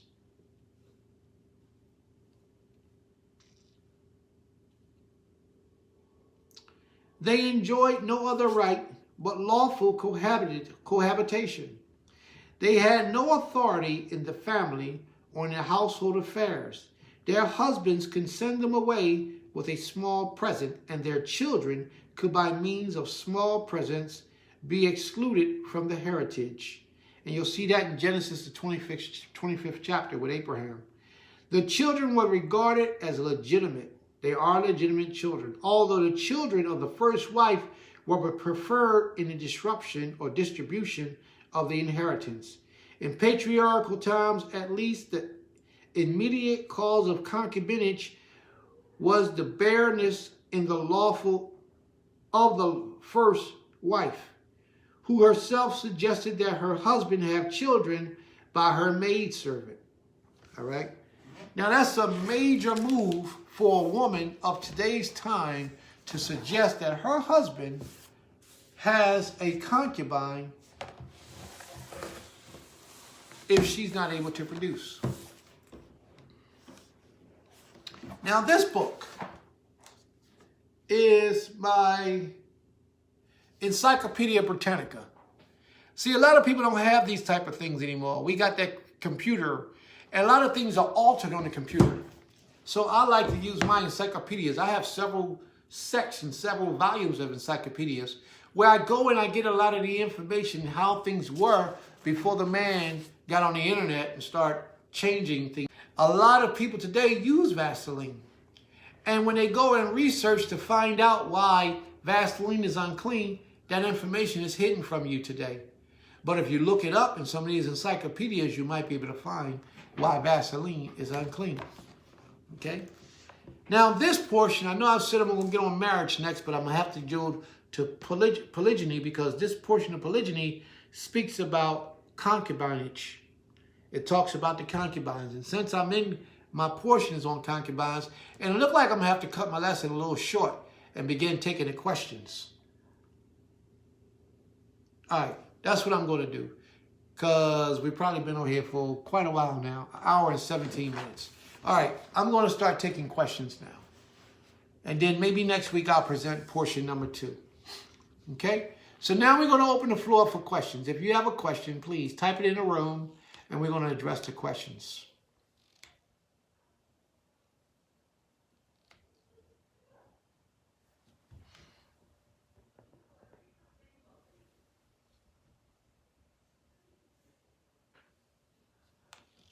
Very good.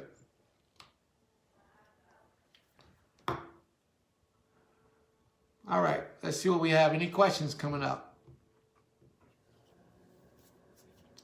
Do we have any questions, family? If we don't have any questions, then I guess I did a pretty good job and we all understand our position and our place. So is that right? Do we have any questions? So far, I haven't seen any questions.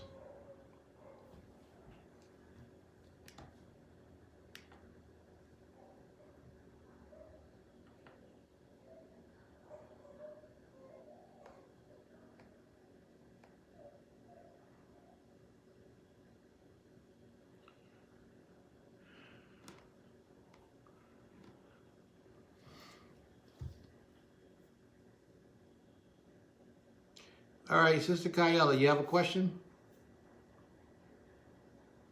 All right, Toda Rabah, Matt. Great lesson. Toda Rabah, Key. We got a lot that we need to cover. We have a lot that we need to cover.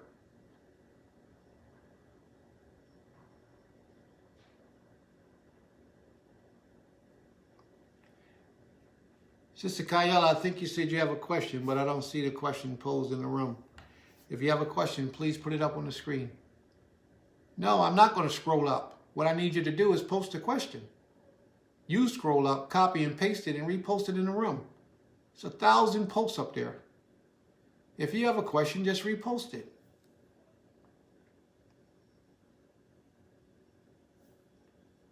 Just repost it. If you have a question, repost it. Okay, aside by not giving birth, Sister Kayela has a question. Aside from not being able to give birth, why would a man want a concubine? All right, let me explain this to you. Each man's desire to take a wife is different from man to man. Some men may desire to have more than one wife so that they can help out in the fields and help out in other areas of his life. You know, it's always a reason for a man to take more than one wife. But what has to happen is you have to ask the individual man why they would want to do such a thing. Sister, okay, Brother Antoine, he says, after entering into a covenant marriage consonant that states you are to be the only wife or husband, can you change or break and get a second wife? Yes, you can. You can all, if you're a Hebrew Israelite man, you're always allowed to have more than one wife. Okay, but you have to be able to afford more than one wife. A lot of men who are not in position and can't afford more than one wife will go out and take a wife, another wife, a second and third and fourth wife, and really can't afford the first wife. That is an unclean thing. That's more like an abomination. That's more like something that shouldn't be done. Okay? But yes, but this is what I would like for you to also know too. When you take a wife, you should let her know that you're a polygamous man, that you believe in having more than one wife. You should let her know that prior to taking her as a wife. just so that there's no confusion to her. Can a free woman be a concubine? Yes, a free woman can be a concubine. Absolutely. A concubine does not necessarily have to come from a slave woman. No. Are you wanting a concubine? If so, why? No, I don't really want a concubine. I prefer wives. I would like for all my nashim to have the same title and rank. I wouldn't want for one to feel lesser of value than the other. So me, myself, I would prefer to have multiple wives as opposed to having a wife and then giving the other one a concubine status. I wouldn't want to do that. Myself, I wouldn't. But it is lawful within our nation. I wouldn't want to make another wife feel inferior to the first wife. I wouldn't want to do that. Although having a concubine is not a level of inferiority, but a lot of people take it that way. So I would want to avoid that the best I can. Shabbat Shalom, Prince. What determining factors would you use to place on a woman in your home as a concubine instead of a wife? Well, if a woman came into my home as a concubine, she would know that she's a concubine. It will be established between my wife and her that she's a concubine. She would have to work for me in my household and take orders from my wife as well as a concubine.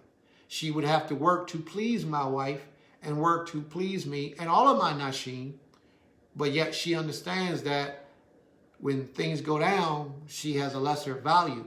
But although as a righteous man, I don't know how a man could physically put a woman in a lesser place if this woman is giving her all unto him. I don't know how a man can do that, but a lot of men do those type of things, but not me. I wouldn't do that. So I pray I've answered your question, Sister Casey. Does a man have to have a wife before getting a concubine? Absolutely not. He does not. There is no requirement for a man to have a wife prior to getting a concubine. Some women may not qualify to be wifely status because remember what I told you.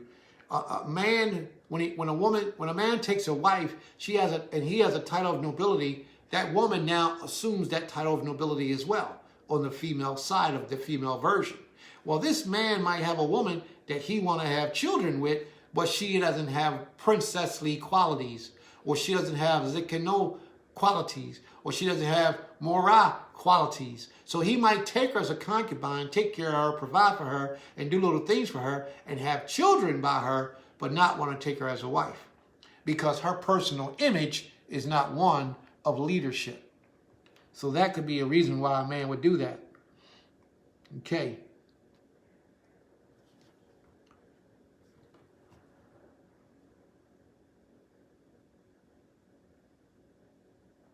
Okay, for those who didn't see my question earlier, mine was, so why can't she just be called wife? She should be called wife. A concubine can be called a wife or concubine. Because I feel they should just be called a wife since they all that capacity anyway. But again, you answered when you spoke to the man's her wife, because that man, that is right. Okay. Moreh Shema, Shabbat Shalom. I think Antoine, is asking if you have made an agreement to be monogamous in the beginning, can you break your agreement? What I said to the brother in response, I thought I understood his question, right? What I said to the brother in response was, when you enter into a marriage in the Western ways, because he also mentioned about marrying a woman in the court system, the streets, per se, the government. If you're living, when you married her, more than likely is before you came into the Hebrew understanding.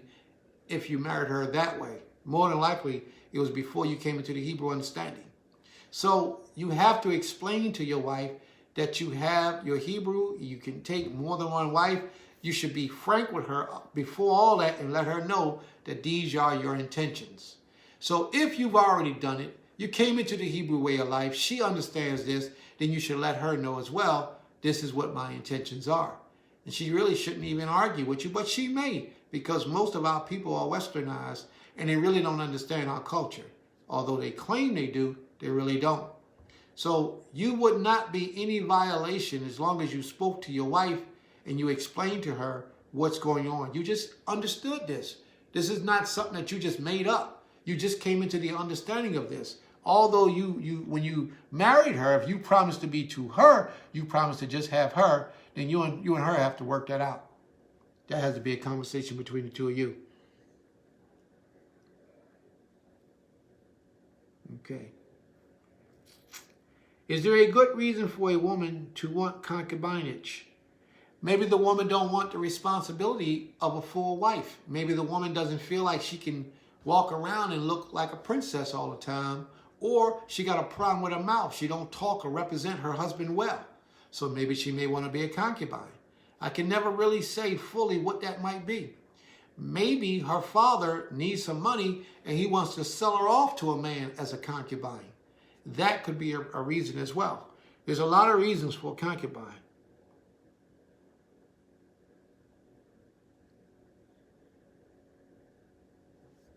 Okay.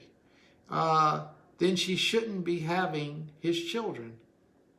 I don't know what that's in response to, but we need bigger letters, Moray. I don't know what that means. All right. So you're saying it was before he knew he wanted more than one wife. Yes. If he got married before he realized that he can have more than one wife, and he got married the Western way, and he told his wife, if they really had a conversation about it, most people don't have conversations. Usually they just talk about you cheating on me and me cheating on you. That's it. But if he came into the Hebrew way of life and he understands he can have more than one wife, he should have that conversation with his wife. They should really sit down and talk about that because it's a very important subject. You answered the question when you explained why men consider a woman unworthy to be with status. Okay, very good. Are there any other questions? Are there any other questions? All right, let me talk about some things that takes place in our nation on a line of marriage. May the Most High be pleased forever and forever.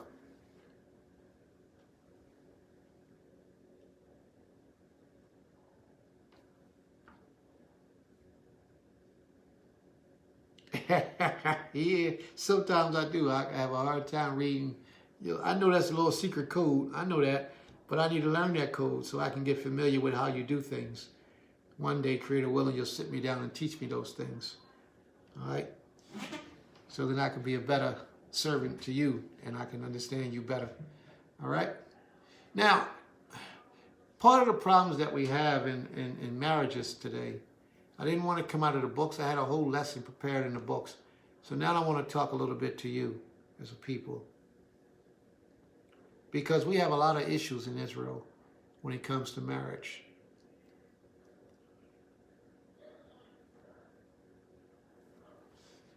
A lot of women today don't want to be married to men that are unrighteous, unloyal, unfaithful, untrue, not able to provide, not a man of their word, unreliable, and they don't protect. A lot of women don't want to be married to men like that. And sometimes they feel like they're being forced to marry, or they thought they had something, or the man pretended to be something in the beginning that later on they later found out he wasn't. So they want to separate from that marriage. So they began to do less and less in the relationship to please the man. Well, sisters, that's a violation of Torah. You can't do that. If you have a husband, you have to do everything in your power to keep that husband satisfied and pleased, even if you're not pleased. That's why it's so important that you be careful who you marry. Don't just marry anybody. Marry somebody who can provide and take care of you, somebody who's emotional with you, spiritual, strong, sturdy, forceful, but yet at the same time gentle and understanding. a man that's responsible, a man that fears the Creator and serves the Creator to the best of his knowledge and understanding, a man who walks in his integrity. It's very important that these are the things that you look for when you go seeking a husband. And that's for you single sisters. But there's a lot of sisters who are married, and they're in these situations and want to vacate that position, and you can't do so. You can't do so. Once you're married, and a marriage is supposed to be for life. Now, if the husband fails to provide for you those things that the Creator says he's supposed to provide for you, then yes, you can go to leadership and you have a hearing and you could be granted a divorce from that husband, whether he agrees with it or not. You can be given a bill of divorcement from that man who is not able to provide for you or refuses to provide for you. He's a sluggard, he's a drunkard, he's very abusive, very aggressive, and there's just no reason for all that. You can get a bill of divorce from that man, from leadership. Okay? Now, we have a whole code of ethics as a Hebrew Israelite and how we're supposed to live by. Shortly, I'll make those codes of ethics available to you on my Facebook page and probably my YouTube page. I'll make those codes of ethics available to you so that you can... Now, this code of ethics is dealing with marriage, taking a wife, taking a concubine, the courtship, the whole process, and how things should be done.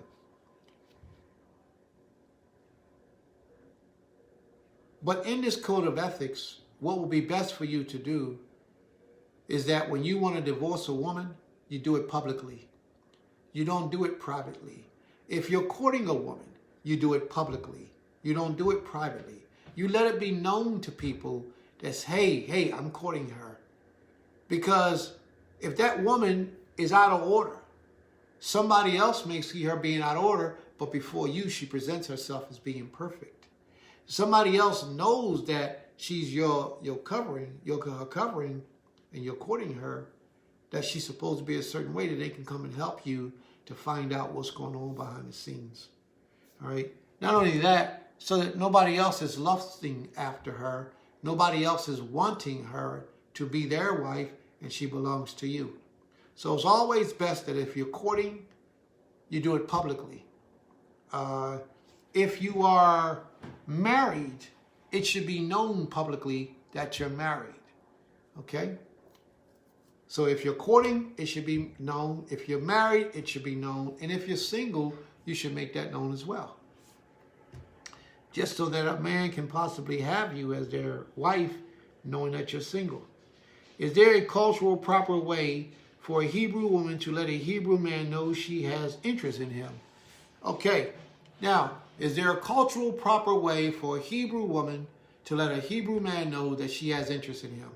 In my suggestion, you have to ask yourself some questions. Is this Hebrew man married? If the Hebrew man is married, then he should know nothing. You should talk to his wife, because she's the first one who has to accept you in that marriage. He can force his way and say, hey, I'm going to take her anyway, but that wouldn't be a wise thing to do. So in wisdom, the woman who is interested in approaching another man's family should approach the man's wife and say, hey, listen, I would like to be a part of your family. And that sister would weigh and carefully decide what it is that she wants to do. Culturally, this would be the best way to do it. Now, if that man does not have a wife, then that woman can always let it be known to this man from the door. Don't pretend and fake and play like you come for something else when you're really coming to be his wife. That woman should let it be known from the door. Hey, listen, Prince, I find something very attractive of you.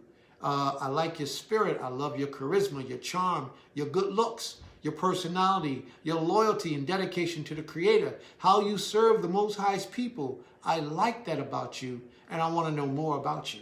That's how she should do it respectfully. I would like to possibly be your wife. Don't leave no room for him to have to question what you're trying to do. Make it known. Be straight up from the door, the very first conversation. Tell him all the reasons why you would like to be his wife, and then tell him you would like to be his wife for those reasons. That's the best way to approach a Hebrew man. If that Hebrew man is on point, then that's how it should be done. But if that Hebrew man has a wife, then you should approach his wife first. Because that union between you and her must be stronger than the union between you and him. And what I mean by that, it's not that y'all gang up and y'all beat up on him. No, y'all have to learn to love each other. Truthfully love each other. So if you call her and talk to her or FaceTime her or inbox her, what you should do is you should talk to her and try to work on building the tightness of that union with the wife, as opposed to going toward the husband and say, hey, listen, man, what's up? You gonna teach me? Because a lot of women approach men in that manner. They pretend like they want to be a student of the man, especially if he's a moray. They pretend like they want to be a student. I remember years ago, I had a talk with one of my brothers. He probably on here laughing at me when I'm going to say this. And he comes up to me and says, yo, Prince, man. Hey, man, I got this girl, man. She wants to be a student of mine, but she want to have private lessons. I looked at the brother. I said, no, man, she ain't trying to be no student. She trying to be your girl. She trying to be your wife. But she acting like she want to have private lessons. He said, no, man, I ain't going to let that happen. I'm stronger than that. This is what I'm going to do. Man, 6 months later, that was his wife. He was married to the girl. And come telling anybody, hey, this is my wife. I said, ain't that the girl that you told me? That was just, yeah, she was a student. But see, that's how a lot of women come in that way. They pretend like they're coming seeking knowledge. But they're really not coming seeking knowledge. They're really coming to seek your companionship as a husband. And it's so bad that a lot of men are so corrupt that they'll sleep with these women and then won't wife the woman. They sleep with them and sex them and be having sexual relations, but won't wife them. And they be enjoying the benefit of having a woman.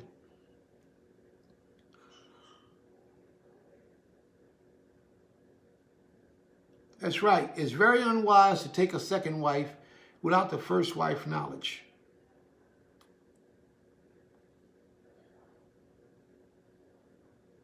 That's right. They got to keep you on point. They got to keep you on point. All right? So, brothers, it's a lot for you to take in. It's a lot for you to understand when thinking of taking another wife. You have to be mentally, physically, financially, spiritually able to provide for a woman before you take a wife. Now, let's deal with a real life situation. If the sister's here on the line, I pray that she understands where I'm coming from. I'm not going to use the sister's name, but I'm going to have conversation. Because most of you don't know the sister or her situation anyway. But now, there was a sister that I had been counseling for some time. Magnificent sister. Magnificent in many ways. And this sister met a guy. And they left. She left her father's house to move in with this guy. And they moved to a whole completely different state where they were living with somebody else in somebody else's property. They never had their own anything. She'd been with that guy for about a year. So now she leaves the guy.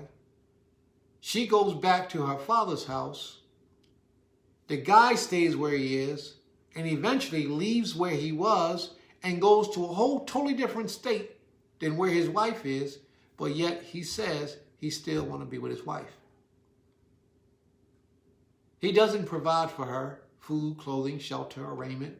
Nothing does he provide for her. He does absolutely nothing for her. So my question is, in a situation like that, what advice do you give somebody under those situations? Because the sister, being a strong, independent, spiritual woman, she feels like he's not providing for me. Why am I here? I mean, what am I waiting around for? He doesn't even, he's not providing for her. So, but based on law, a man is supposed to provide for his wife. He has no shots to call. He has not a leg to stand on. And it's very difficult for him to even say that he has a wife if he's not providing for her, if he's not meeting her needs in life. Her father and her mother are the ones that's providing for her everyday livings, her expenses, and everything pertaining to her life. And it's not right for that man to say, hey, you my wife, do what I tell you to do, and that's all you do. It's not right. Because he really in spirituality, he has no jurisdiction over her. Even, and as I stated, even if the wife living in the mother's house, the man's wife, if she's living in the mother's house, that man should be contributing, like maybe he's paying her rent to live in her mother's house, and he's still buying her clothes and giving her money for food and providing for her. I could understand that being more honorable than the man is absolutely doing nothing. That's exactly what I said to her. That was my advice, that he should let her go. Her being such a spiritual felt woman, she's trapped in the middle. She doesn't want to tell him to let her go, but she really knows that he's not doing what he's supposed to do, and she really is uncomfortable in the position that she's in. In reality, a real man, a strong man, a man of the Creator, realizing his condition, will either reach out to another individual for help and assistance, or he will let that woman go. But this brother don't want to let her go. And this sister, she wants to be let go for the reasons that was provided for, because she's not herself her needs are not being taken care of.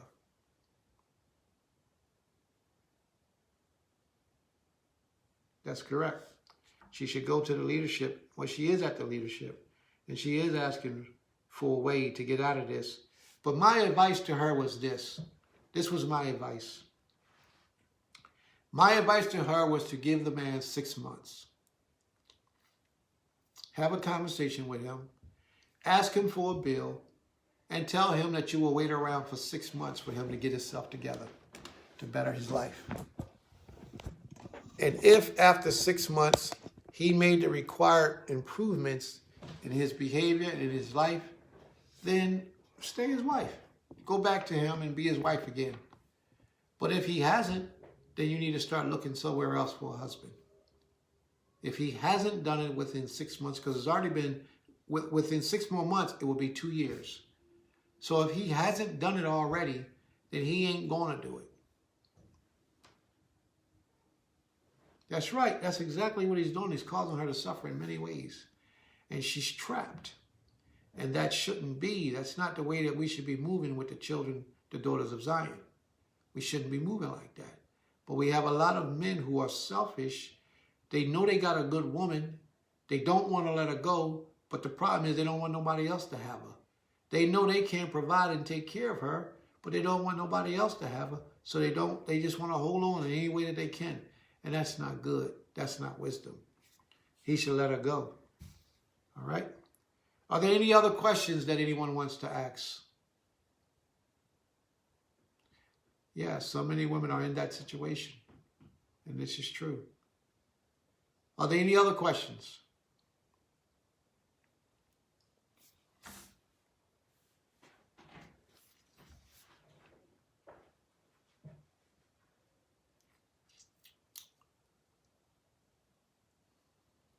Are there any other questions? So I'm here for you, sisters. If you want to talk, I'm here for you. Brothers, I'm here for you, brothers. If you want to talk, I'm here for you. If there's something you want to do, something you want to know, we're here. Borei Shema, what was that you said?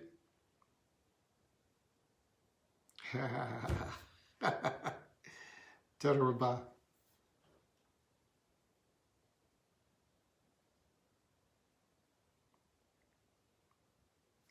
There is no recourse, really.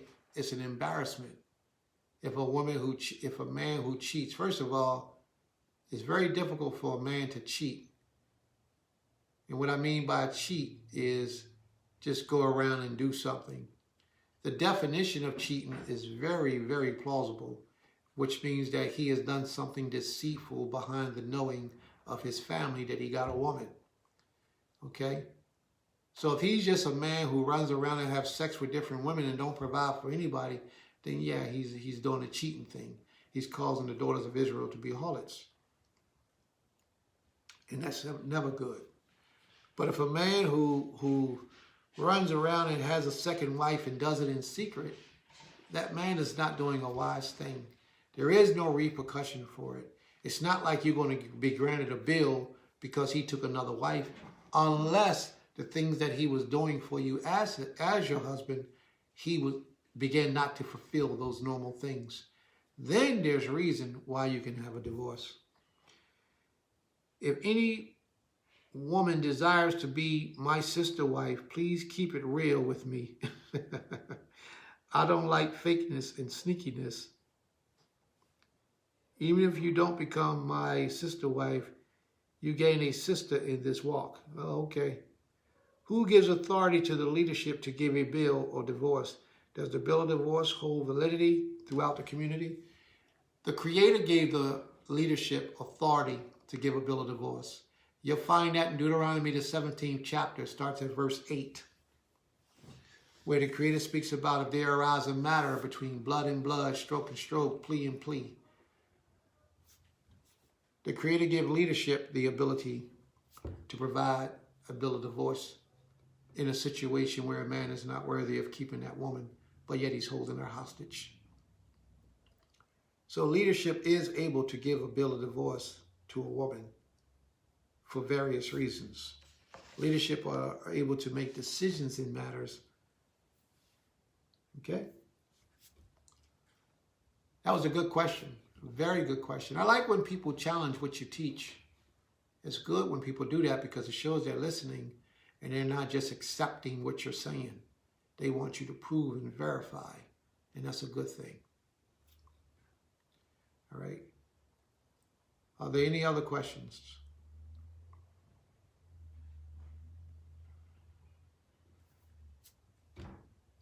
There are no other questions? Because you know what we do when we ain't got no more questions, y'all. We shut it down. We shut it down. Yes, that's what we do. It's not what I want to do, but that's what we do. All right, are there any other questions? I wish I can think of another scenario just to bring emphasis on about what we're going through as a people and bring understanding to our family. Okay, always remember that when you marry a person, when you go and seek in marriage, that you marry a person for purpose. Always have purpose in your mind when you're seeking to be married. Whether you're a woman seeking to belong to a man, or you're a man seeking to take a wife. Let it always be about purpose. Ask yourself, what purpose does this person have for me in my life?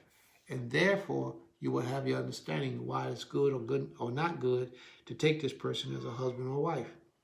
What's the recourse for a woman being led by a man that doesn't keep the law? She will be led astray. I mean, that's just real simple. If a woman is being led by a man that doesn't keep the law, then she will be led astray. No woman should be married or attached to a man that's not doing the works of the Creator. No Hebrew woman.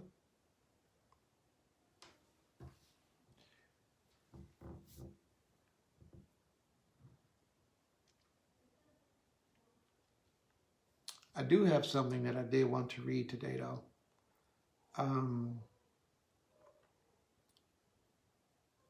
Yeah, I did. Let's see if we can find it real quick. All right. It was in the book of Genesis. Let me check my notes first. Genesis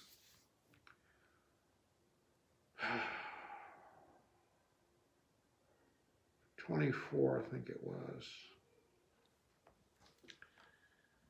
Let me see.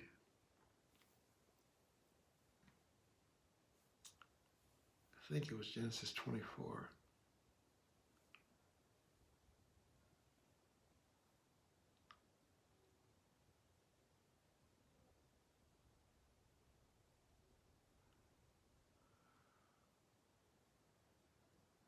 All right, let's go to Genesis 24. Let's see if that's it. Yeah, I believe it's Genesis 24. Let's go to Genesis 24. I did want to present something in Genesis, the 24th chapter. Okay? So if you want to hang in there with me for some time, we'll address that issue in Genesis 24. Let's take the questions. Let's see what the other question is on the floor first before we move to Genesis. Let's see what we got on the floor. Okay.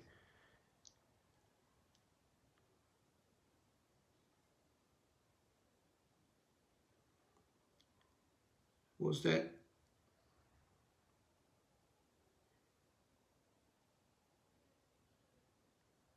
Why are you cutting it short? Why not go on with your marriage and polygyny? What am I cutting short? The lesson, you mean, sis? It might be because you came in late. I don't know. I don't know how long you were here. But we actually had a lesson for over an hour now. But if you want us to go on, we will. But I am going on. And the portion that I'm going on, I assume that this is what you're speaking about, going on with the lesson. Okay, so I am going on with the lesson. And we're going to start in the book of Genesis, 24th chapter, because it's something that I want to bring forth out of that lesson.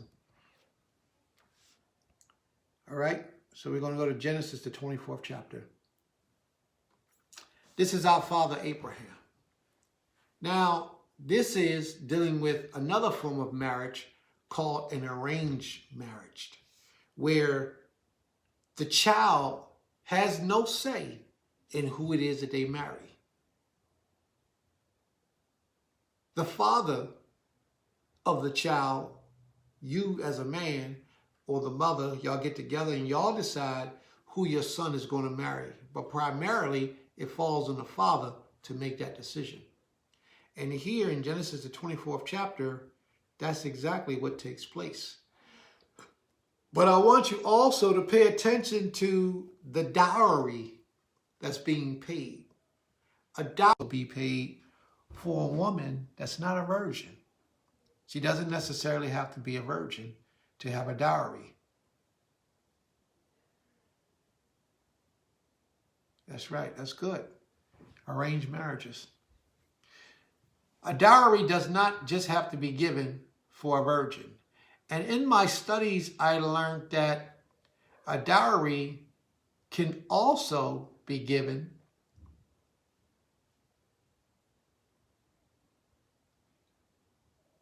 to the woman.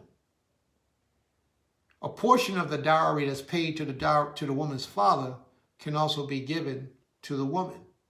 And I've also learned that in my studies that a lot of times the father of the woman paid a dowry price to the man. But he didn't give it to the man, he gave it to his daughter. And the daughter would take that portion of the dowry and hold on to it, like put it in a bank account or something.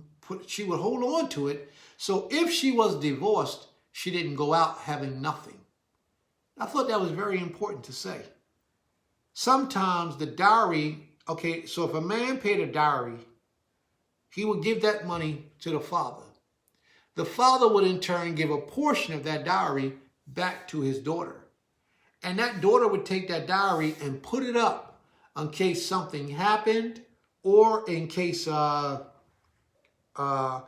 divorced and the man didn't want her no more. And the man put her away.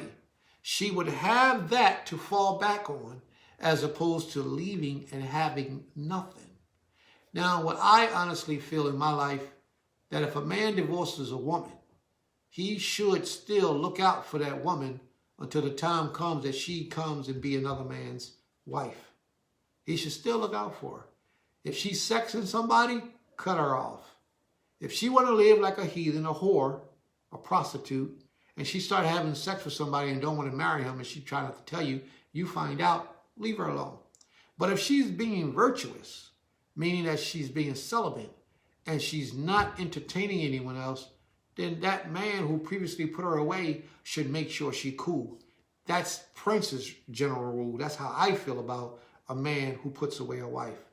Now, once she enters into a courtship with another man, you're done with her. You don't owe her anything. So that's almost like with this dowry that the woman was being given, a portion of that dowry, because if she was being put away, Now, none of this is law that I'm telling you. None of these things are the law as the Most High has for it to be. All these things that I'm telling you right now are my opinion and how I like to do things and how I would like to see things done. That portion of dowry that the father would take and give a portion to his daughter, that's the customs of our people. And she'd take that, and if she's ever put away, if she's ever divorced, or if she ever needed to do something with it, she always have something to fall back on. You follow me? I think that's very important. I think that structure would help to develop our people to a higher level of understanding than the common way that we do things today. Okay?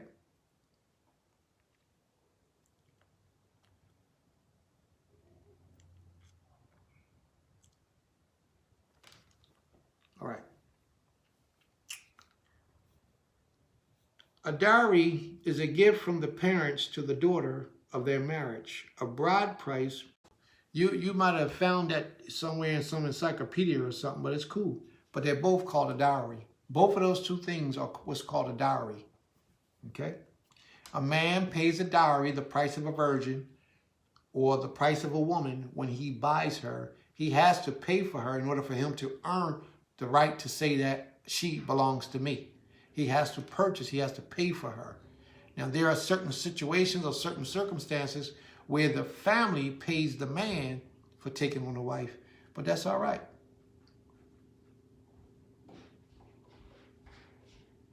Okay, very well. That was a good move, sis. That was a good move. All right, so let me go back to the lesson. Abraham was old and was stricken in age. We're coming out of Genesis, the 24th chapter. Abraham was old and stricken in age.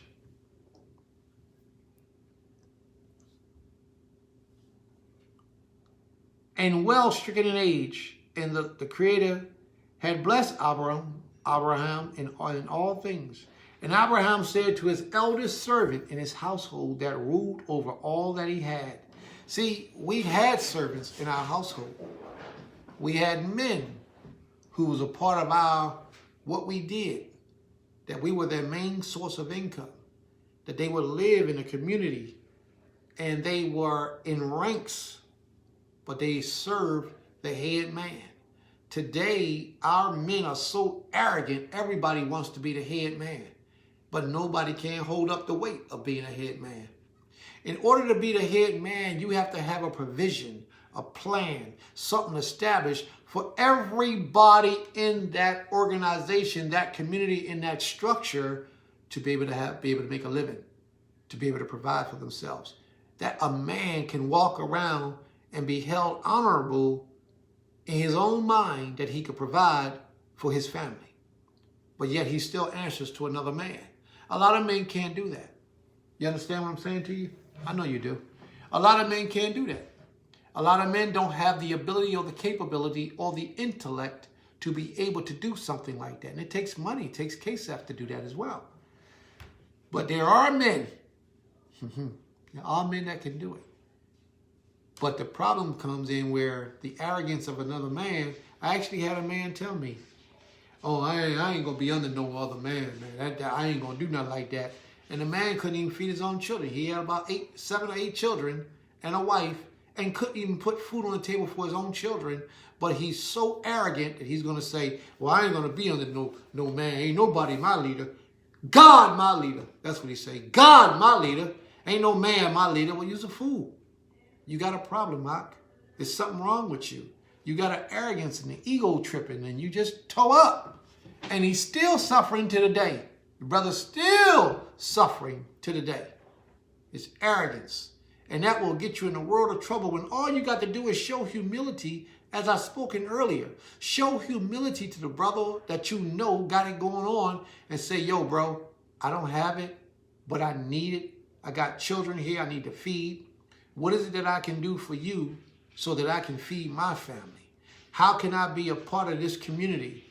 How can I work with you or for you, or what can I do so that I can get some KSF to take care of my family? The Creator is your master. That's without question. But the Creator gives you sense for most people to understand that you always fall up underneath of a man in one way, shape, or form or fashion. Whether it's the government that you fall up underneath of, because a lot of us go to the government for assistance. A lot of us rely on the government to take care of us. Shoot, there's a lot of men sitting in the house with a woman, they get that government assistance, the rent, $2 a month. So there's a lot of things where the government sits in and take over, and that's the real man that takes control. You know, it's very few people who are their own man, who is a high-value man, and actually can run and dictate the show and policy and feed others and still maintain. That's a high-power man, high-value man, a man worthy of respect. And there's a lot of men like that in my circle that can maintain that type of position. But anyway, let's get back to the story. Abraham happened to have been one of those kind of men that was able to do so. And he had servants that lived in his household. He says, Genesis, the 24th chapter, verse 3, "And I will make thee swear by the Elohim of heaven and the Elohim of earth, that thou shalt not take a wife unto my son of the daughters of the Canaanites, among I dwell." Now this was before the beginning of the law, but Abraham understood not to take a daughter of the wife of the Canaanites, of the children of Canaan, to marry into and mingle the holy seed with a polluted nation.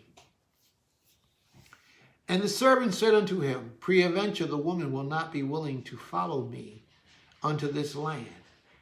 Must I need bring thy son again unto the land from whence thou camest?" Now, I want you to pay attention to that portion. He says, well, what if the woman won't follow me? So this shows that the women has a choice in the matter of who they marry. They have an option. If the woman says, I don't want to marry him, then you shouldn't force a woman to marry him. You shouldn't force her to marry him. Now, if you try to persuade her in a different way, it would be best if you persuaded her. But you have to give her that option. Now, another thing that's going to be covered in this chapter is the fact that a lot of people like to bring up the fact. I had a woman ask me once, where it's saying the law that if the husband dies or if the woman is put away, that she return back to her father's house or back to a relative's house. This chapter is going to cover that. Because this sister is going to be given away by her uncle. She's under her uncle's jurisdiction and not her father's jurisdiction. Her father was deceased. So she fell underneath her uncle's jurisdiction. She went back to her.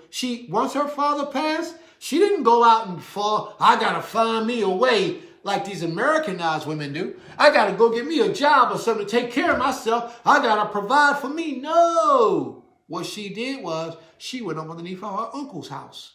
And she lived underneath of her uncle's covering. His covering until she came to a place where she was able to be married. And even when she was able to be married, she was asked, is she willing to do this? She probably been there so long, she was like, man, look, the first thing smoking, I'm out of here. She's probably getting older. You know, in the Hebrew culture, a woman was never too young to marry.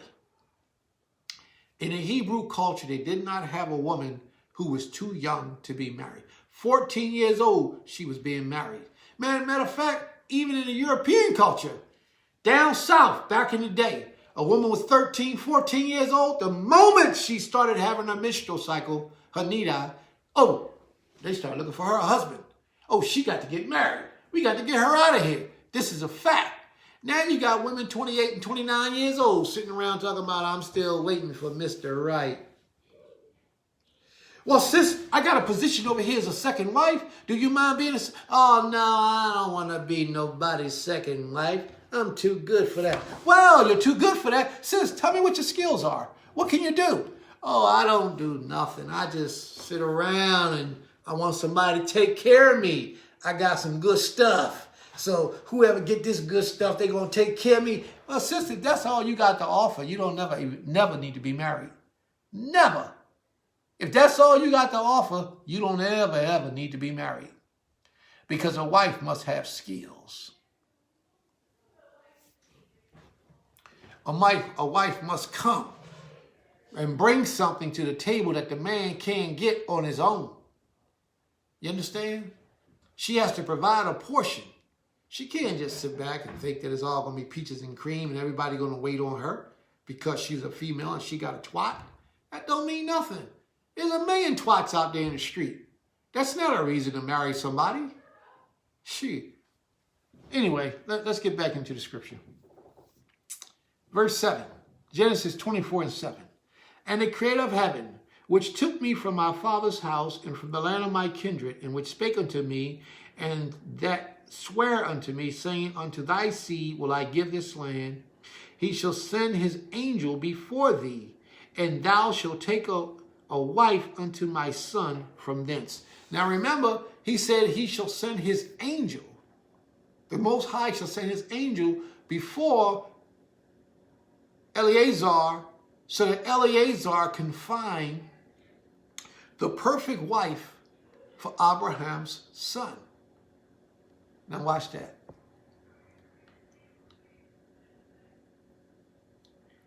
And if the woman will not be willing to follow thee, then thou should be clear from my oath. Only bring not my son thither again. So, if you're given an opportunity to be a man's wife, and you say, oh, no, man, I don't want to be that man's wife. That man should never give you another opportunity to be his wife. Never again.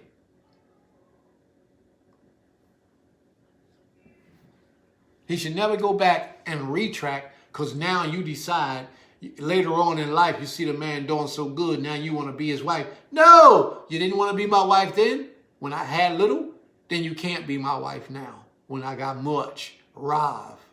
I got Rav now. Rav. And you can't be mine now. So when a man first approaches you, sisters, be careful about telling that man, no, I don't want to be your husband, your wife. Be careful about saying that to a man. Carefully examine your situation before you say no, and make sure that that's the best decision. You're right, sis. That's why we're trying to teach the brothers, because a lot of men are deceitful today.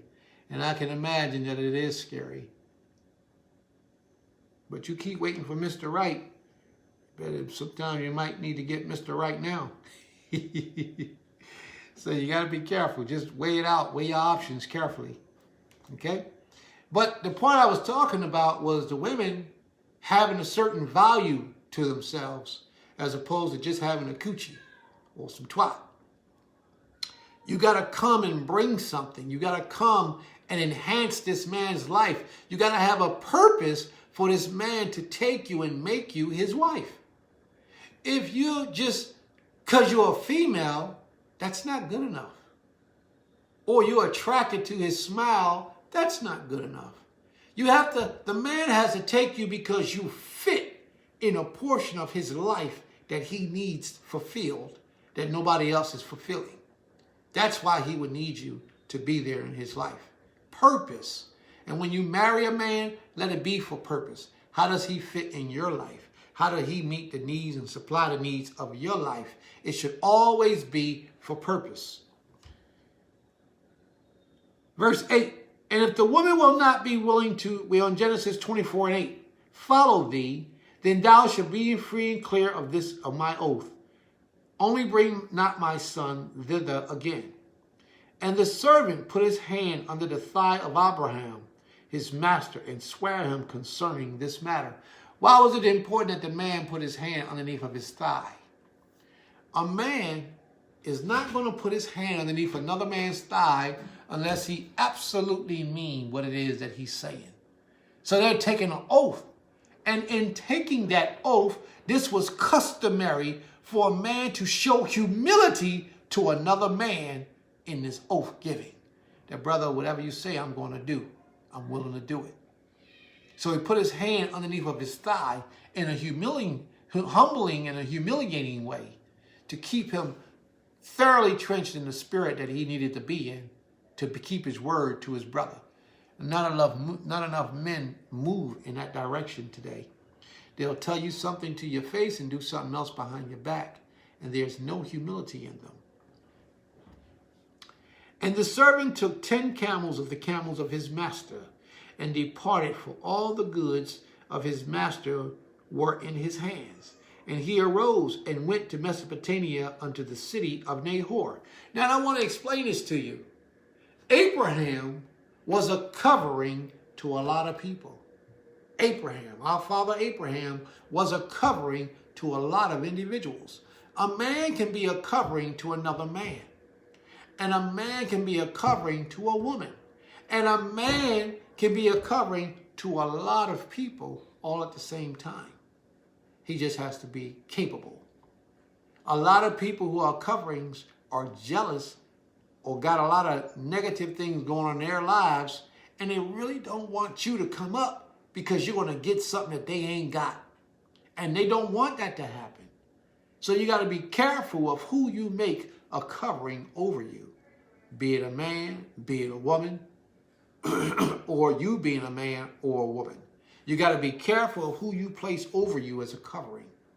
Just because they say, I got you, don't mean they got your best interest in mind. Doesn't always mean that. And the servant, and the servant took, and he made his camels to kneel down without the city by a well of water at the time of the evening, at the time of the evening, even the time that women go out to draw water. Now, I love this part here because it's going to talk about a certain trait, a certain characteristic that is looked for in a woman when a man is looking to take a... Man, if she'd have came up to that well and cussed him out and who are you? I don't trust you. Oh, I don't know you like that. Get away from me. Don't say nothing to me. I'm not helping you. What does that say about her personality, her spirit? She doesn't have a good spirit. She doesn't have a good spirit, so there will be no reason to bring that negativity back home with him. But instead, remember that angel is going before him to guide him in a way to cause him to see the woman that he needs to bring back. And watch what happens. Behold, and he said unto the creator Elohim of my father, of my master Abraham. Now look how he prayed. He prayed to the father of another man, to the power of another man, to the creator of another man. He says to the Elohim of my master Abraham. It's powerful. I remember my wife once told me, shook the ground that I walked on. She said, you know, when I pray to the power of my husband. That's some strong. That means that woman has the utmost respect for you as a man. I pray to the power of my husband, to the creator that my husband prays to. That's who I pray to. Oh man, that means that woman really put trust in you. So now how could you let her down? When a woman feels that great and that strong about you, how could you let her down? Why would you be deceitful? Why would you do things deceitful behind her back and sneak and hide and manipulate and abuse and misuse? Why? That means you're just an evil man and you don't deserve a wife. Let's read on. But that's some powerful stuff when a one man can say that about another man. He says, I pray thee, talking to the power of his master Abraham, send me good speed this day and show kindness unto my master Abraham. Behold, I stand here by the well of waters, and the daughter of the men of the city come out to draw water. And let it come to pass, now this is what a lot of us needs to begin to do, is to ask the Creator. Which wife said that? It wasn't you, babe. I wish it had been. We ain't get that strong and that tight yet, but it wasn't you on this one. Anyway.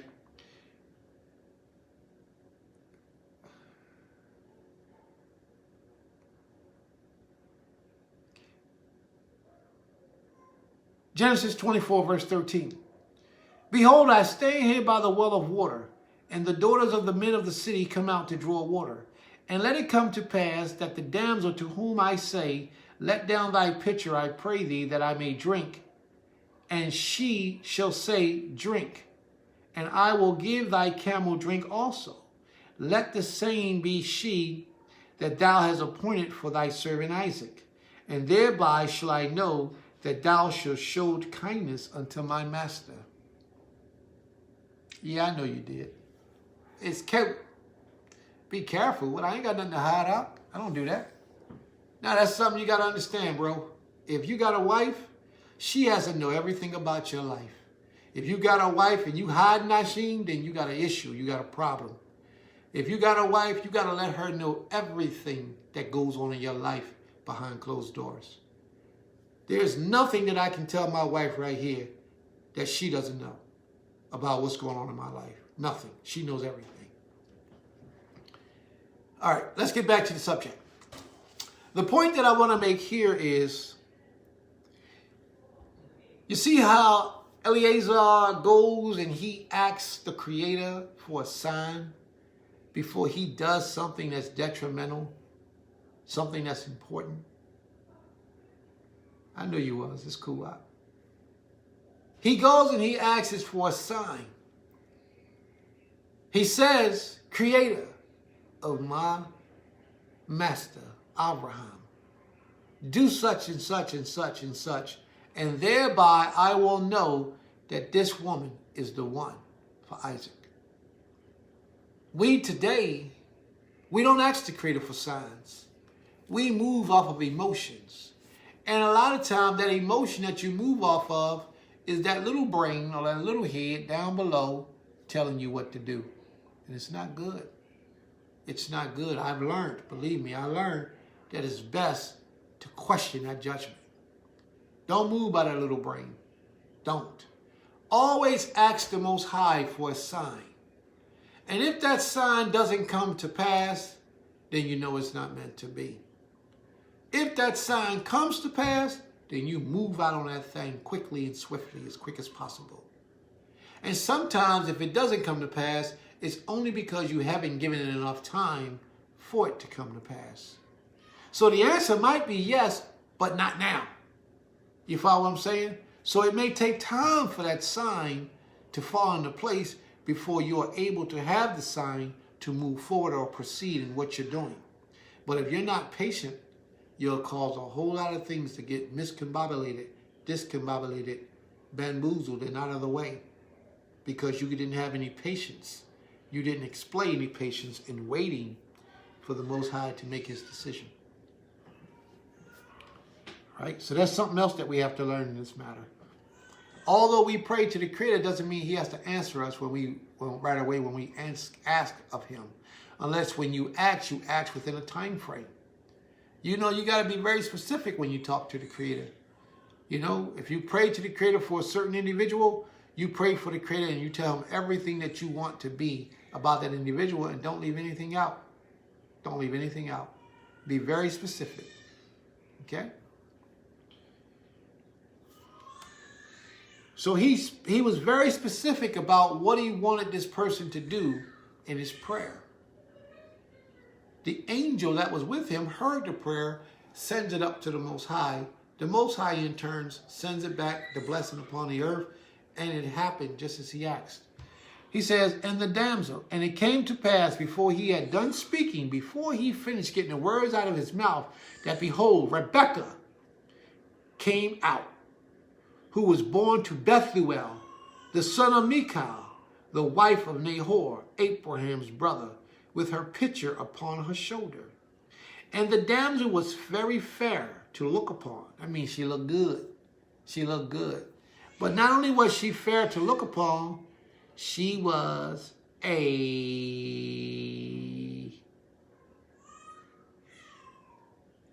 Betula. She was a Betula.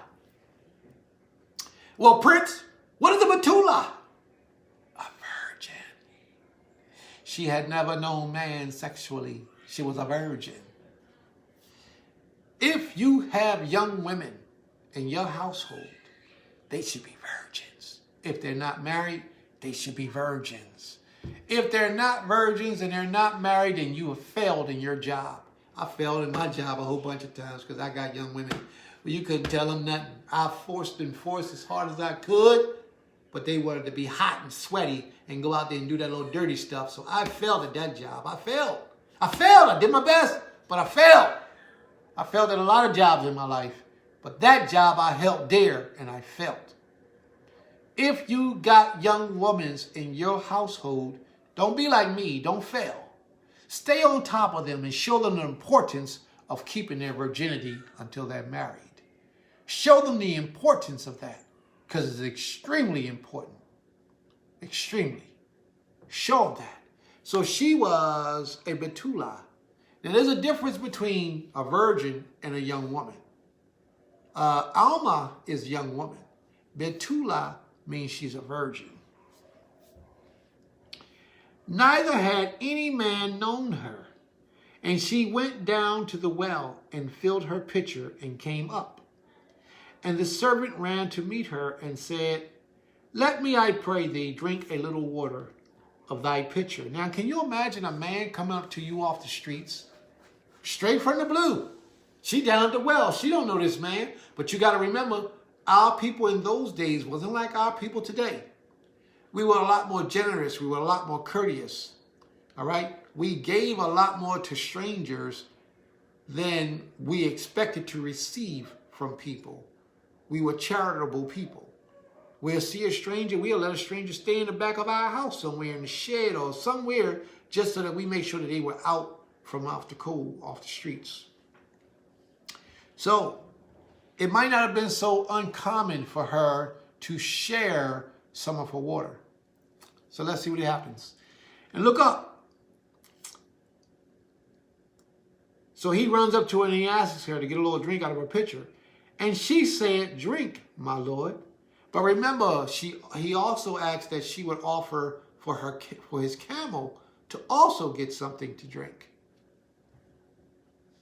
That's right. My lord, drink, my lord. And look at her respect level. Look how she approaches him. She says, Adoni, here, come drink.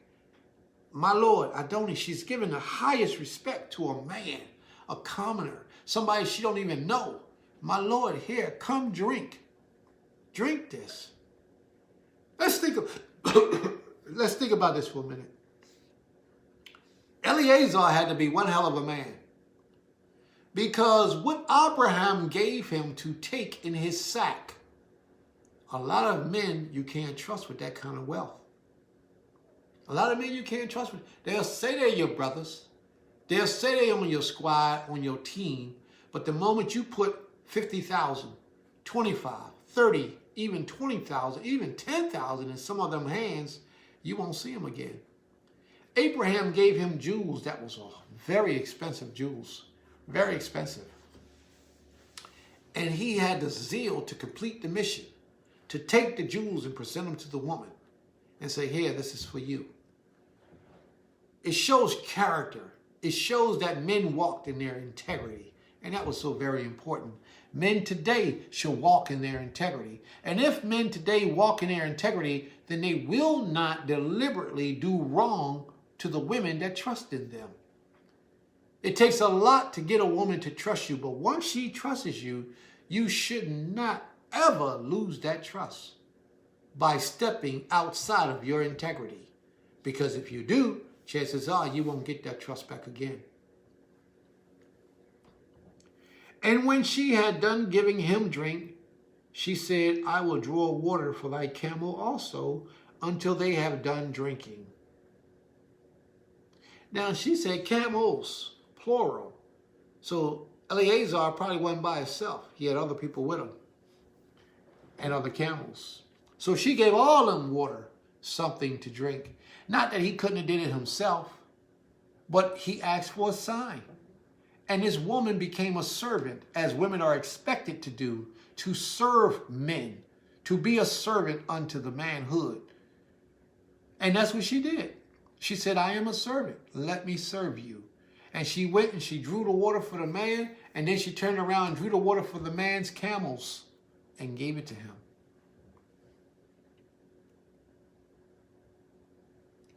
And when she had done giving him drink, she said, I will draw water for thy camels also until they have done drinking. And she hastened and emptied her pitcher into the trough and ran again unto the well to draw water and drew for all his camels. And the man, wondering at her, held his peace, to wit whether the Creator had made his journey prosperous or not. And it came to pass, as the camels had done drinking, that the man took a golden earring of half a shekel's weight, and 2 bracelets for her hands, and 10 shekels weight of gold, and said, Whose daughter are you? Tell me, I pray thee, is there room in thy father's house for us to lodge in? And she said unto him, I am the daughter of Bethuel, the son of Milcah, which she bare unto Nahor.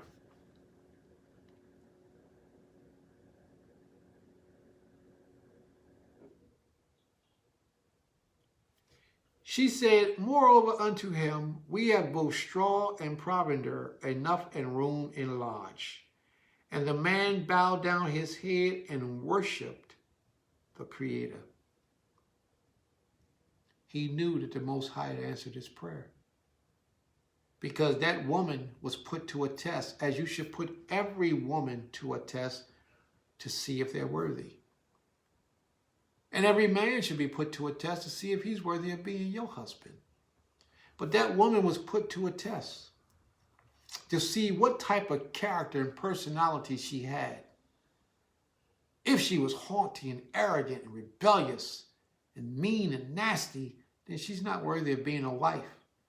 So some of you sisters out here that are single, you need to ask yourself, is that how you move? Is that your spirit? Is it everywhere you go you causing confusion, negativity, animosity? You got to check your spirit sometime, fam. Because a lot of times that's the reason why you're single. You think, oh no, I gave that man away. Oh, I didn't want him anyway. Or he wasn't much good. No, sis, you're single. The reality is you're single. And sometimes you got to check yourself and ask yourself, why am I single? Okay? Sometimes it's because your spirit is not right. You have so much anger and aggression inside of you. You're disrespectful. You talk too much. You don't know when to shut up, and when you do talk, you don't know what to say. A lot of time, these are the reasons why a lot of sisters are single.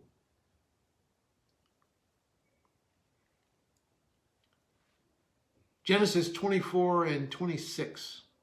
And the man bowed down his head, and worshipped the Creator. And he said, Blessed be the Creator of Abraham, my master, who has not left destitute my master of the mercy and his truth. I, being in the way, the Creator led me to the house of my master's family, his brethren. And the damsel ran and told them of her mother's house these things. And Rebekah had a brother, and his name was Laban. And Laban ran out unto the man unto the well. And it came to pass when he saw the earring. Now look how when she was told that he was interested in making her somebody's wife, she goes back and she tells the head that's over her, the man that's over her, she goes back and she tells, hey, there's a man right here offering me a bracelet and earrings and chains and all kind of things to be somebody's wife. He said, hey, let me go talk to this man. So he go out to the well, and the man approaches the man for the hand of that woman. Not that the man approaches the woman. After he told her what he was about, he looked for the head in her household so I can talk to him and do it respectfully. But he didn't even have to, because she ran home. She knew protocol. She went home and got the man. How many women today, and I'm embarrassed to even imagine how my young women did it, but how many women today has obeyed by that law? You saw a man, you met a man in the street, the man say, hey, I like you. You said, you know what? Let me take you to meet my father. So if my father approves of you, then you and I can enter into a courtship so that I can become your wife. Hell no! They hoes! A lot of them. And what they do is they sneak out of their father's house at night in the middle of the day and screw whoever they want and then bring home a baby and say, hey, this is what I got. Deal with me, take care of me, and provide for me. And that's not how it's supposed to be. It's an abomination. It's something that's highly disrespectful. And thereby, you end up with a lot of women that are stuck with children, with niggas that don't want to take care of their responsibility. And they don't have to, because you got a father at home that's going to do the job that I didn't want to do. And that's the reality of where we at. So many broken homes today, so many single parents, so many women that's stuck with children because the men didn't want to take care of their responsibility. If you had followed the proper procedures, then chances are it wouldn't have happened to you. What suggestions would you give? What suggestions would you give to a Hebrew woman who is fatherless, or who has a father whom doesn't follow or believe Tanakh? I would suggest that you get a covering, someone who does believe in the Tanakh. I wish I had my younger days. I would have had to endure the craziness I endure. That's right. That's correct. See, you never know what's going to happen until after it's too late. You never know what's going to happen until after it's too late. That's why it's best that we teach this to our youth, and that we build a community where our people are living in a community and we don't have to deal with that issue. I don't have to deal with that now. Well, I don't deal with it now. But if we lived in a community, it will be totally different. When those young women go out and they know that when they go out and have sex, you better bring home a husband. But the more proper and the appropriate way is when, as soon as that man make inquiry that he's interested in something just further than a conversation, you go home and you ask your father's permission. Is this cool? Can I do this? If the father say no, you back away. If the father says yes, then you do what you got to do. But the man, the head of your household, has to determine how you are to move from that day forward. She didn't hesitate to do so. The moment that he raised up and said, hey, this is what I'm offering you, she went right home and got a bigger brother and said, hey, here's a man out here saying that he wants to make me a wife. And it came to pass when he saw the earrings and the bracelets upon his sister's hands, and when he heard the words of Rebekah, his sister, saying, thus spake the man unto me, that he came unto the man, and behold, he stood by the camels at the well. And he said, come in, thou blessed of the Creator. Wherefore shouldest thou standeth without? For I have prepared the house and the room for thy camels. Now, I want to also bring light to this. When this man came to take this woman as a wife, he didn't come empty-handed talking about, listen, I'm going to do this, I'm going to do that, and I'm going to do this. I don't have nothing now, but I'm going to get all that stuff. And when I get all that stuff, we're going to be cool. The question is, what are you able to do for me now? You follow what I'm saying to you? Sisters, when a man come and approach you and say that he wants to be your husband, he wants to have you in his life as a wife, as a concubine, as anything, your question should be, if you don't already know, what can you do for me now? Not what you're going to do for me next year or the year after, but what are you going to do for me right now as my covering, as my husband? What? And if he can't produce, then sisters, I would advise you to stay away from that man. Because if you go with this man, you're going to live a life of misery. More than likely, you're going to live a life of misery. That man should be able to produce something. And a lot of them don't come like that.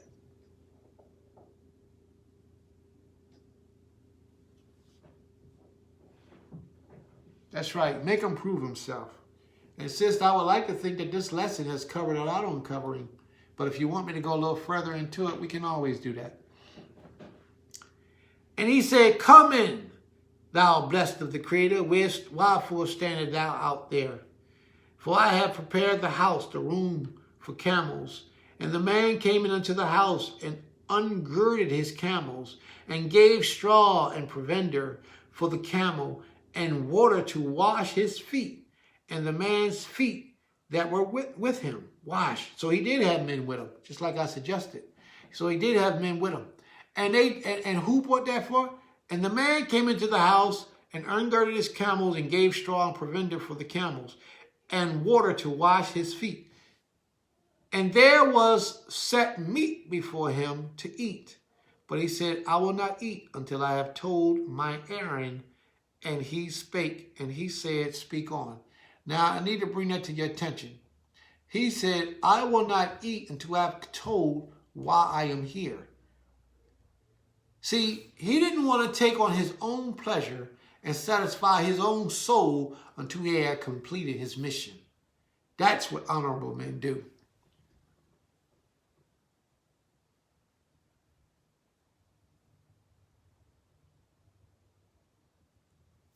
Okay, I think I might be missing something.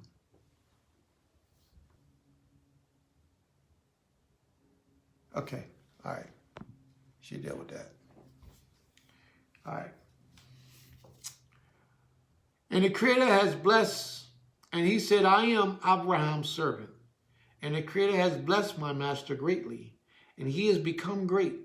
And he has given him flocks and herds and silver and gold, and men servants and manservants and camels and asses.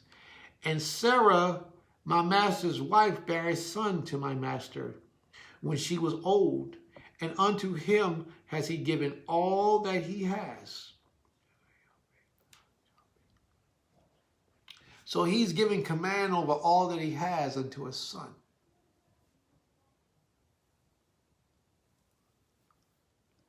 And my master made me swear, saying, thou shalt not take a wife to my son of the daughters of Canaan, in whose land I dwell. But thou shalt go unto my father's house, and to my kindred, and take a wife unto my son. And I said to my master, peradventure the women would follow me. And he said unto me, the Creator will send his angel with thee, and prosper thy way, and thou shalt take a wife for my son of my kindred, and of my father's house. Then shalt thou be clear from this oath, when thou comest to my kindred, and if they give not thee one, thou shalt be clear from my oath. And I came this day unto the well, and I said, O Creator, Elohim of my master Abraham, if now thou do prosper thy way which I go, behold, I stand by the well of waters, and it shall come to pass that when the virgin cometh forth to draw water, I shall say to her, give me, I pray thee, a little water to thy pitcher to drink, of thy pitcher to drink. And she say to me, both drink thou, and will also draw for thy camels.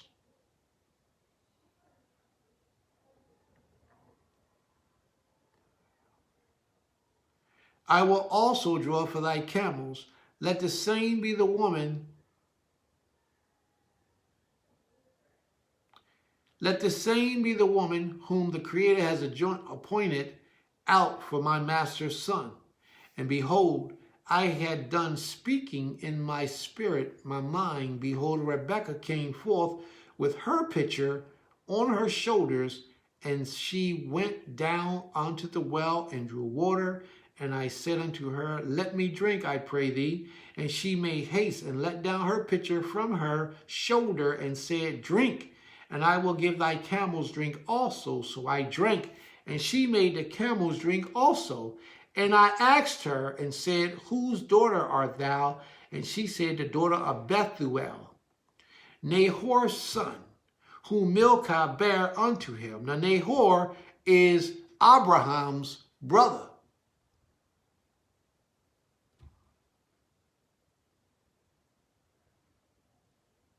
We talk about that later, sis. We can talk about that later.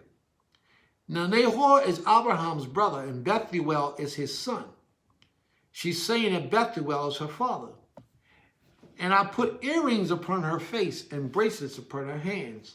And I bowed down my head and worshiped the Creator, and blessed the Creator, Elohim of Yisrael, of my father and my master Abram, which had led me in the right way to take my master's brother's daughter unto his son. And now if ye will deal kindly and truly with my master, tell me, and if not, tell me, that I may turn to the right hand or to the left. Then Laban and Bethuel answered and said,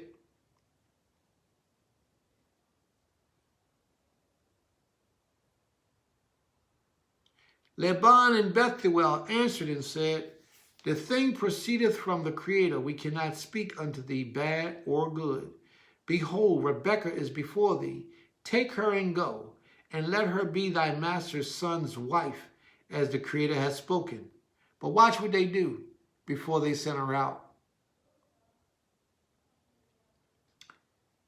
And it came to pass that when Abraham's servant heard their words, he worshipped the Creator, bowing himself to the earth. And the servant brought forth jewels of silver and jewels of gold and raiments, and gave them to Rebekah. He gave also to her brother and to her mother precious things. Wow. See, watch what's taking place. He gave to her covering precious jewels and gifts. He paid the price of a dowry to her. He paid her. He paid for her so that when the man takes her to himself, he now owns her. She's a possession of his because he paid for her. Okay?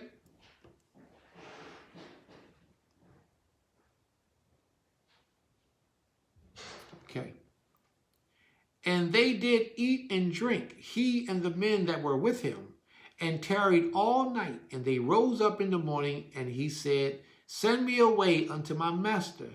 And her brother and her mother said, Let the damsel abide with us a few days. Let her stay here with us a few days.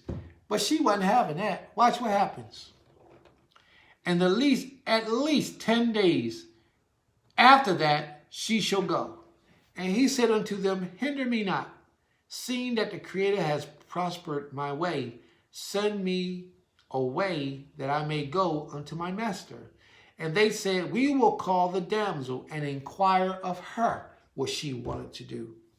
And they called Rebekah and said unto her, Will thou go in with this man? And she said, without a shadow of a doubt, without even questioning, without even having to sit back and think about it, she said, I will go.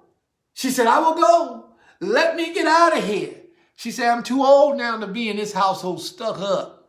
I want to get up out of here and I want to be somebody's somebody's wife. She said, I want to go. Let me go. And she said, they got money too? Man, he could take care of me. He could provide for me like a man should. And that's exactly what Isaac did. He provided for her like a man should.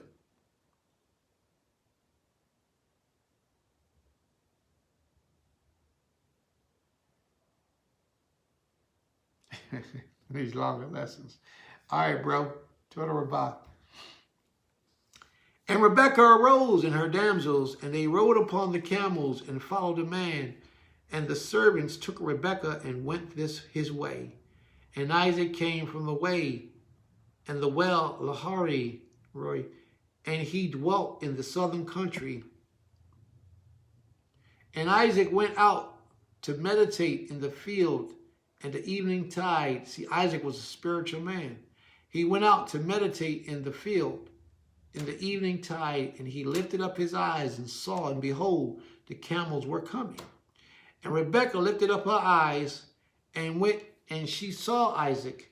She lifted off the camel. Watch what she did when she got off the camel and she saw her prospective husband. She says, For she had said unto the servant, What man is this that walketh in the fields to meet us?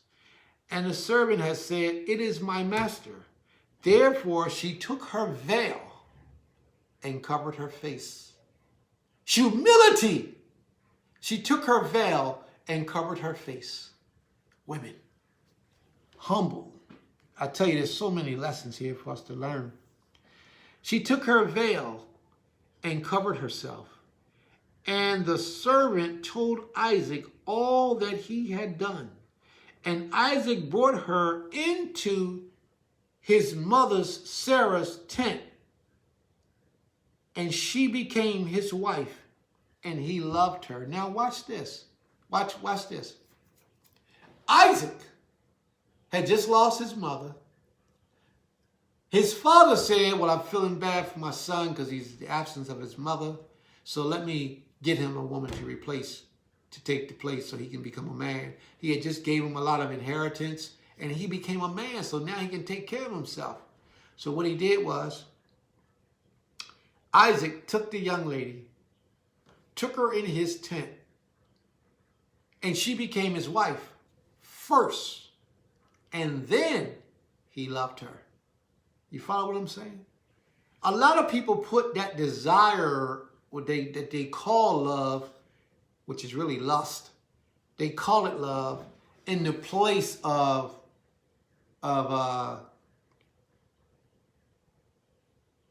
marriage or relationship. They say, if I don't love a person, why would I marry him? And I'm telling you right now, most of the times you don't even know what love is. Loves come in time. And love has nothing to do with what you feel because you see somebody. Love has nothing to do with why you would or should marry someone. Most oftentimes, you don't even understand what love is. You think you do, but you don't. Most oftentimes, you don't even know what love is. But you say you love somebody. I had to learn it the hard way. For years, I thought I understood what love was. And it wasn't. It wasn't what I thought it was. Love has nothing to do with marriage. And if you're a man or a woman and you're trying to pick a mate because you think you love them, then you're choosing a mate for the wrong reason. Usually that thing that you call love, it's lust and not love at all. Usually that's what it is. I would say 99.9.9.999% of the time, that's lust and not love. Okay? So here we got it. He took her to be his wife, and then he loved her. So what I'm trying to say to your family is that a lot of times, just because you take a mate as a husband or wife, don't mean you have to love them before you become their husband or wife. You don't have to love them. Love ain't got nothing to do with this. You know it has everything to do with this? I teach y'all this all the time. Purpose. Let there be a purpose why you marry this individual. Because purpose has everything to do with why you marry that particular person. Not lust. Okay?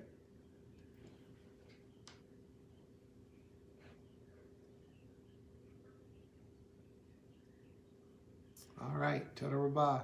Ishti. Yeah, it is. It's a very powerful thing. That's why we see so many marriages today fail.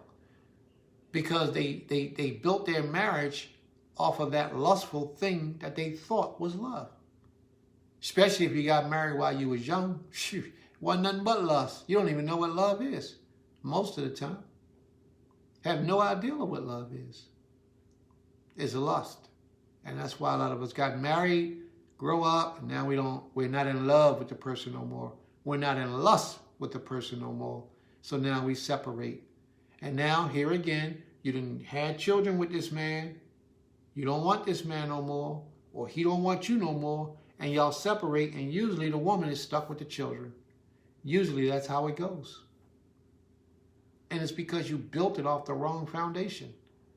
The principles that you utilize to determine whether you want to lay down and be this man's husband or wife were all wrong. We're all wrong. All right? So here we go, fams. Do we have any questions? Are there any questions? Are there any other questions? Now it's time for question and answers.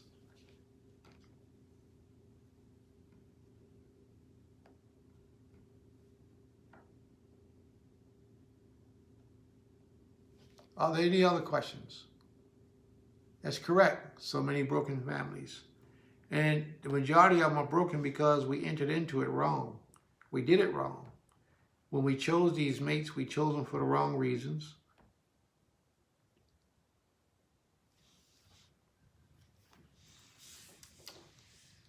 Sister Kayela, she says, so originally, did you not want to be with him at all? And what made you say yes, marriage? Then how long were you with? How long were you with him when you loved him, or do you not? I don't know. Great question. Okay, well, she asking you that stuff. Yeah, well, y'all go ahead and have that conversation. Are there any other questions? Are there any questions for me that maybe I can address here in the room? No.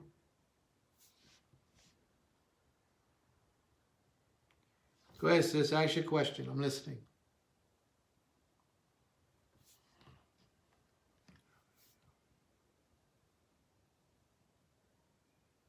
So I guess you're typing. Okay. Excuse me.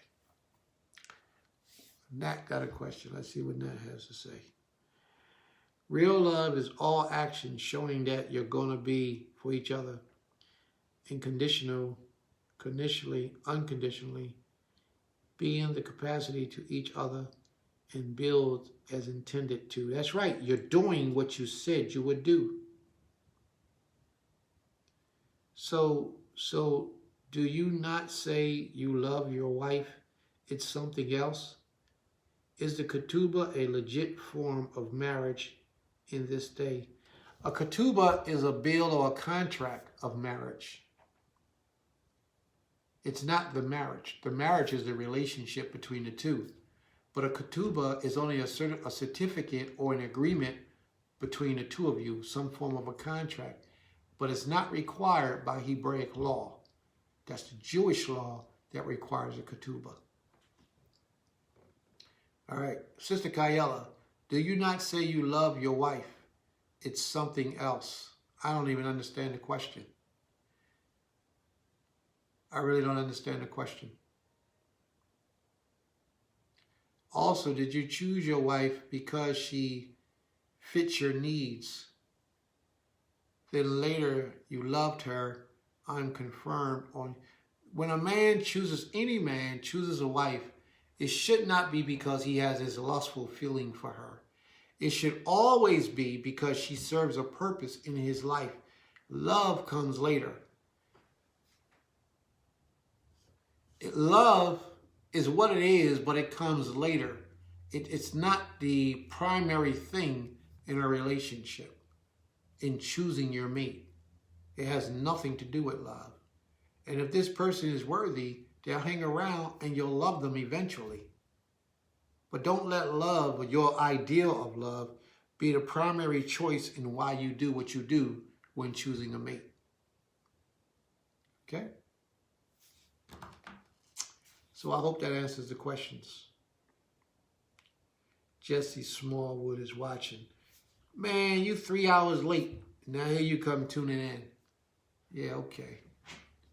Are there any other questions, family? Are there?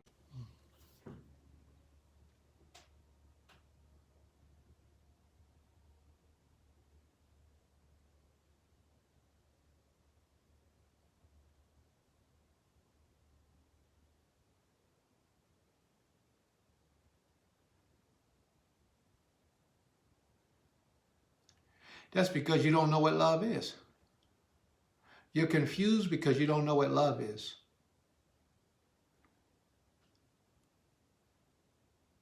And you don't need love to connect you together. It's not true.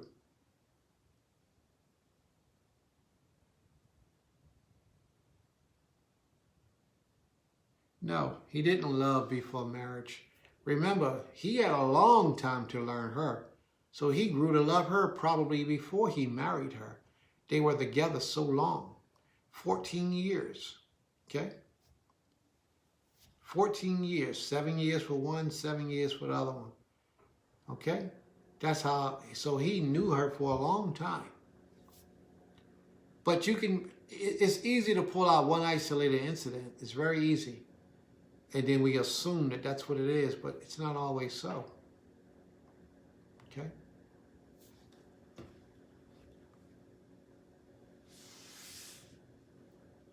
So are there any other questions? Well, he took Rachel to be his wife before he loved her. Okay? Are there any other questions?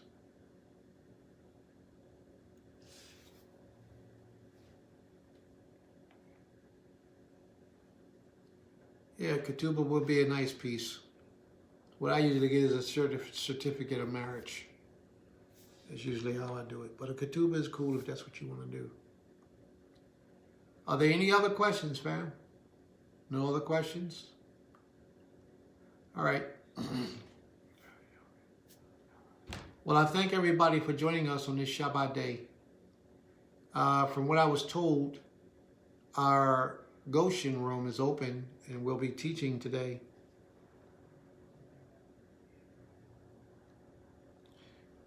Sister Kayela, you can ask those questions to her at a later time. Of course she loves me. She don't know nothing else but me. She better love me. It's like... All right, but we're going to deal with these. We're going to close it out for now, fam. No problem. I don't have a problem with that, sis. You're welcome very much. All right, so we're going to deal with these questions. Well, there's no questions left on the floor. So we're going to close it out for now. So I thank you all for joining in and being a part of this great lesson that we had today.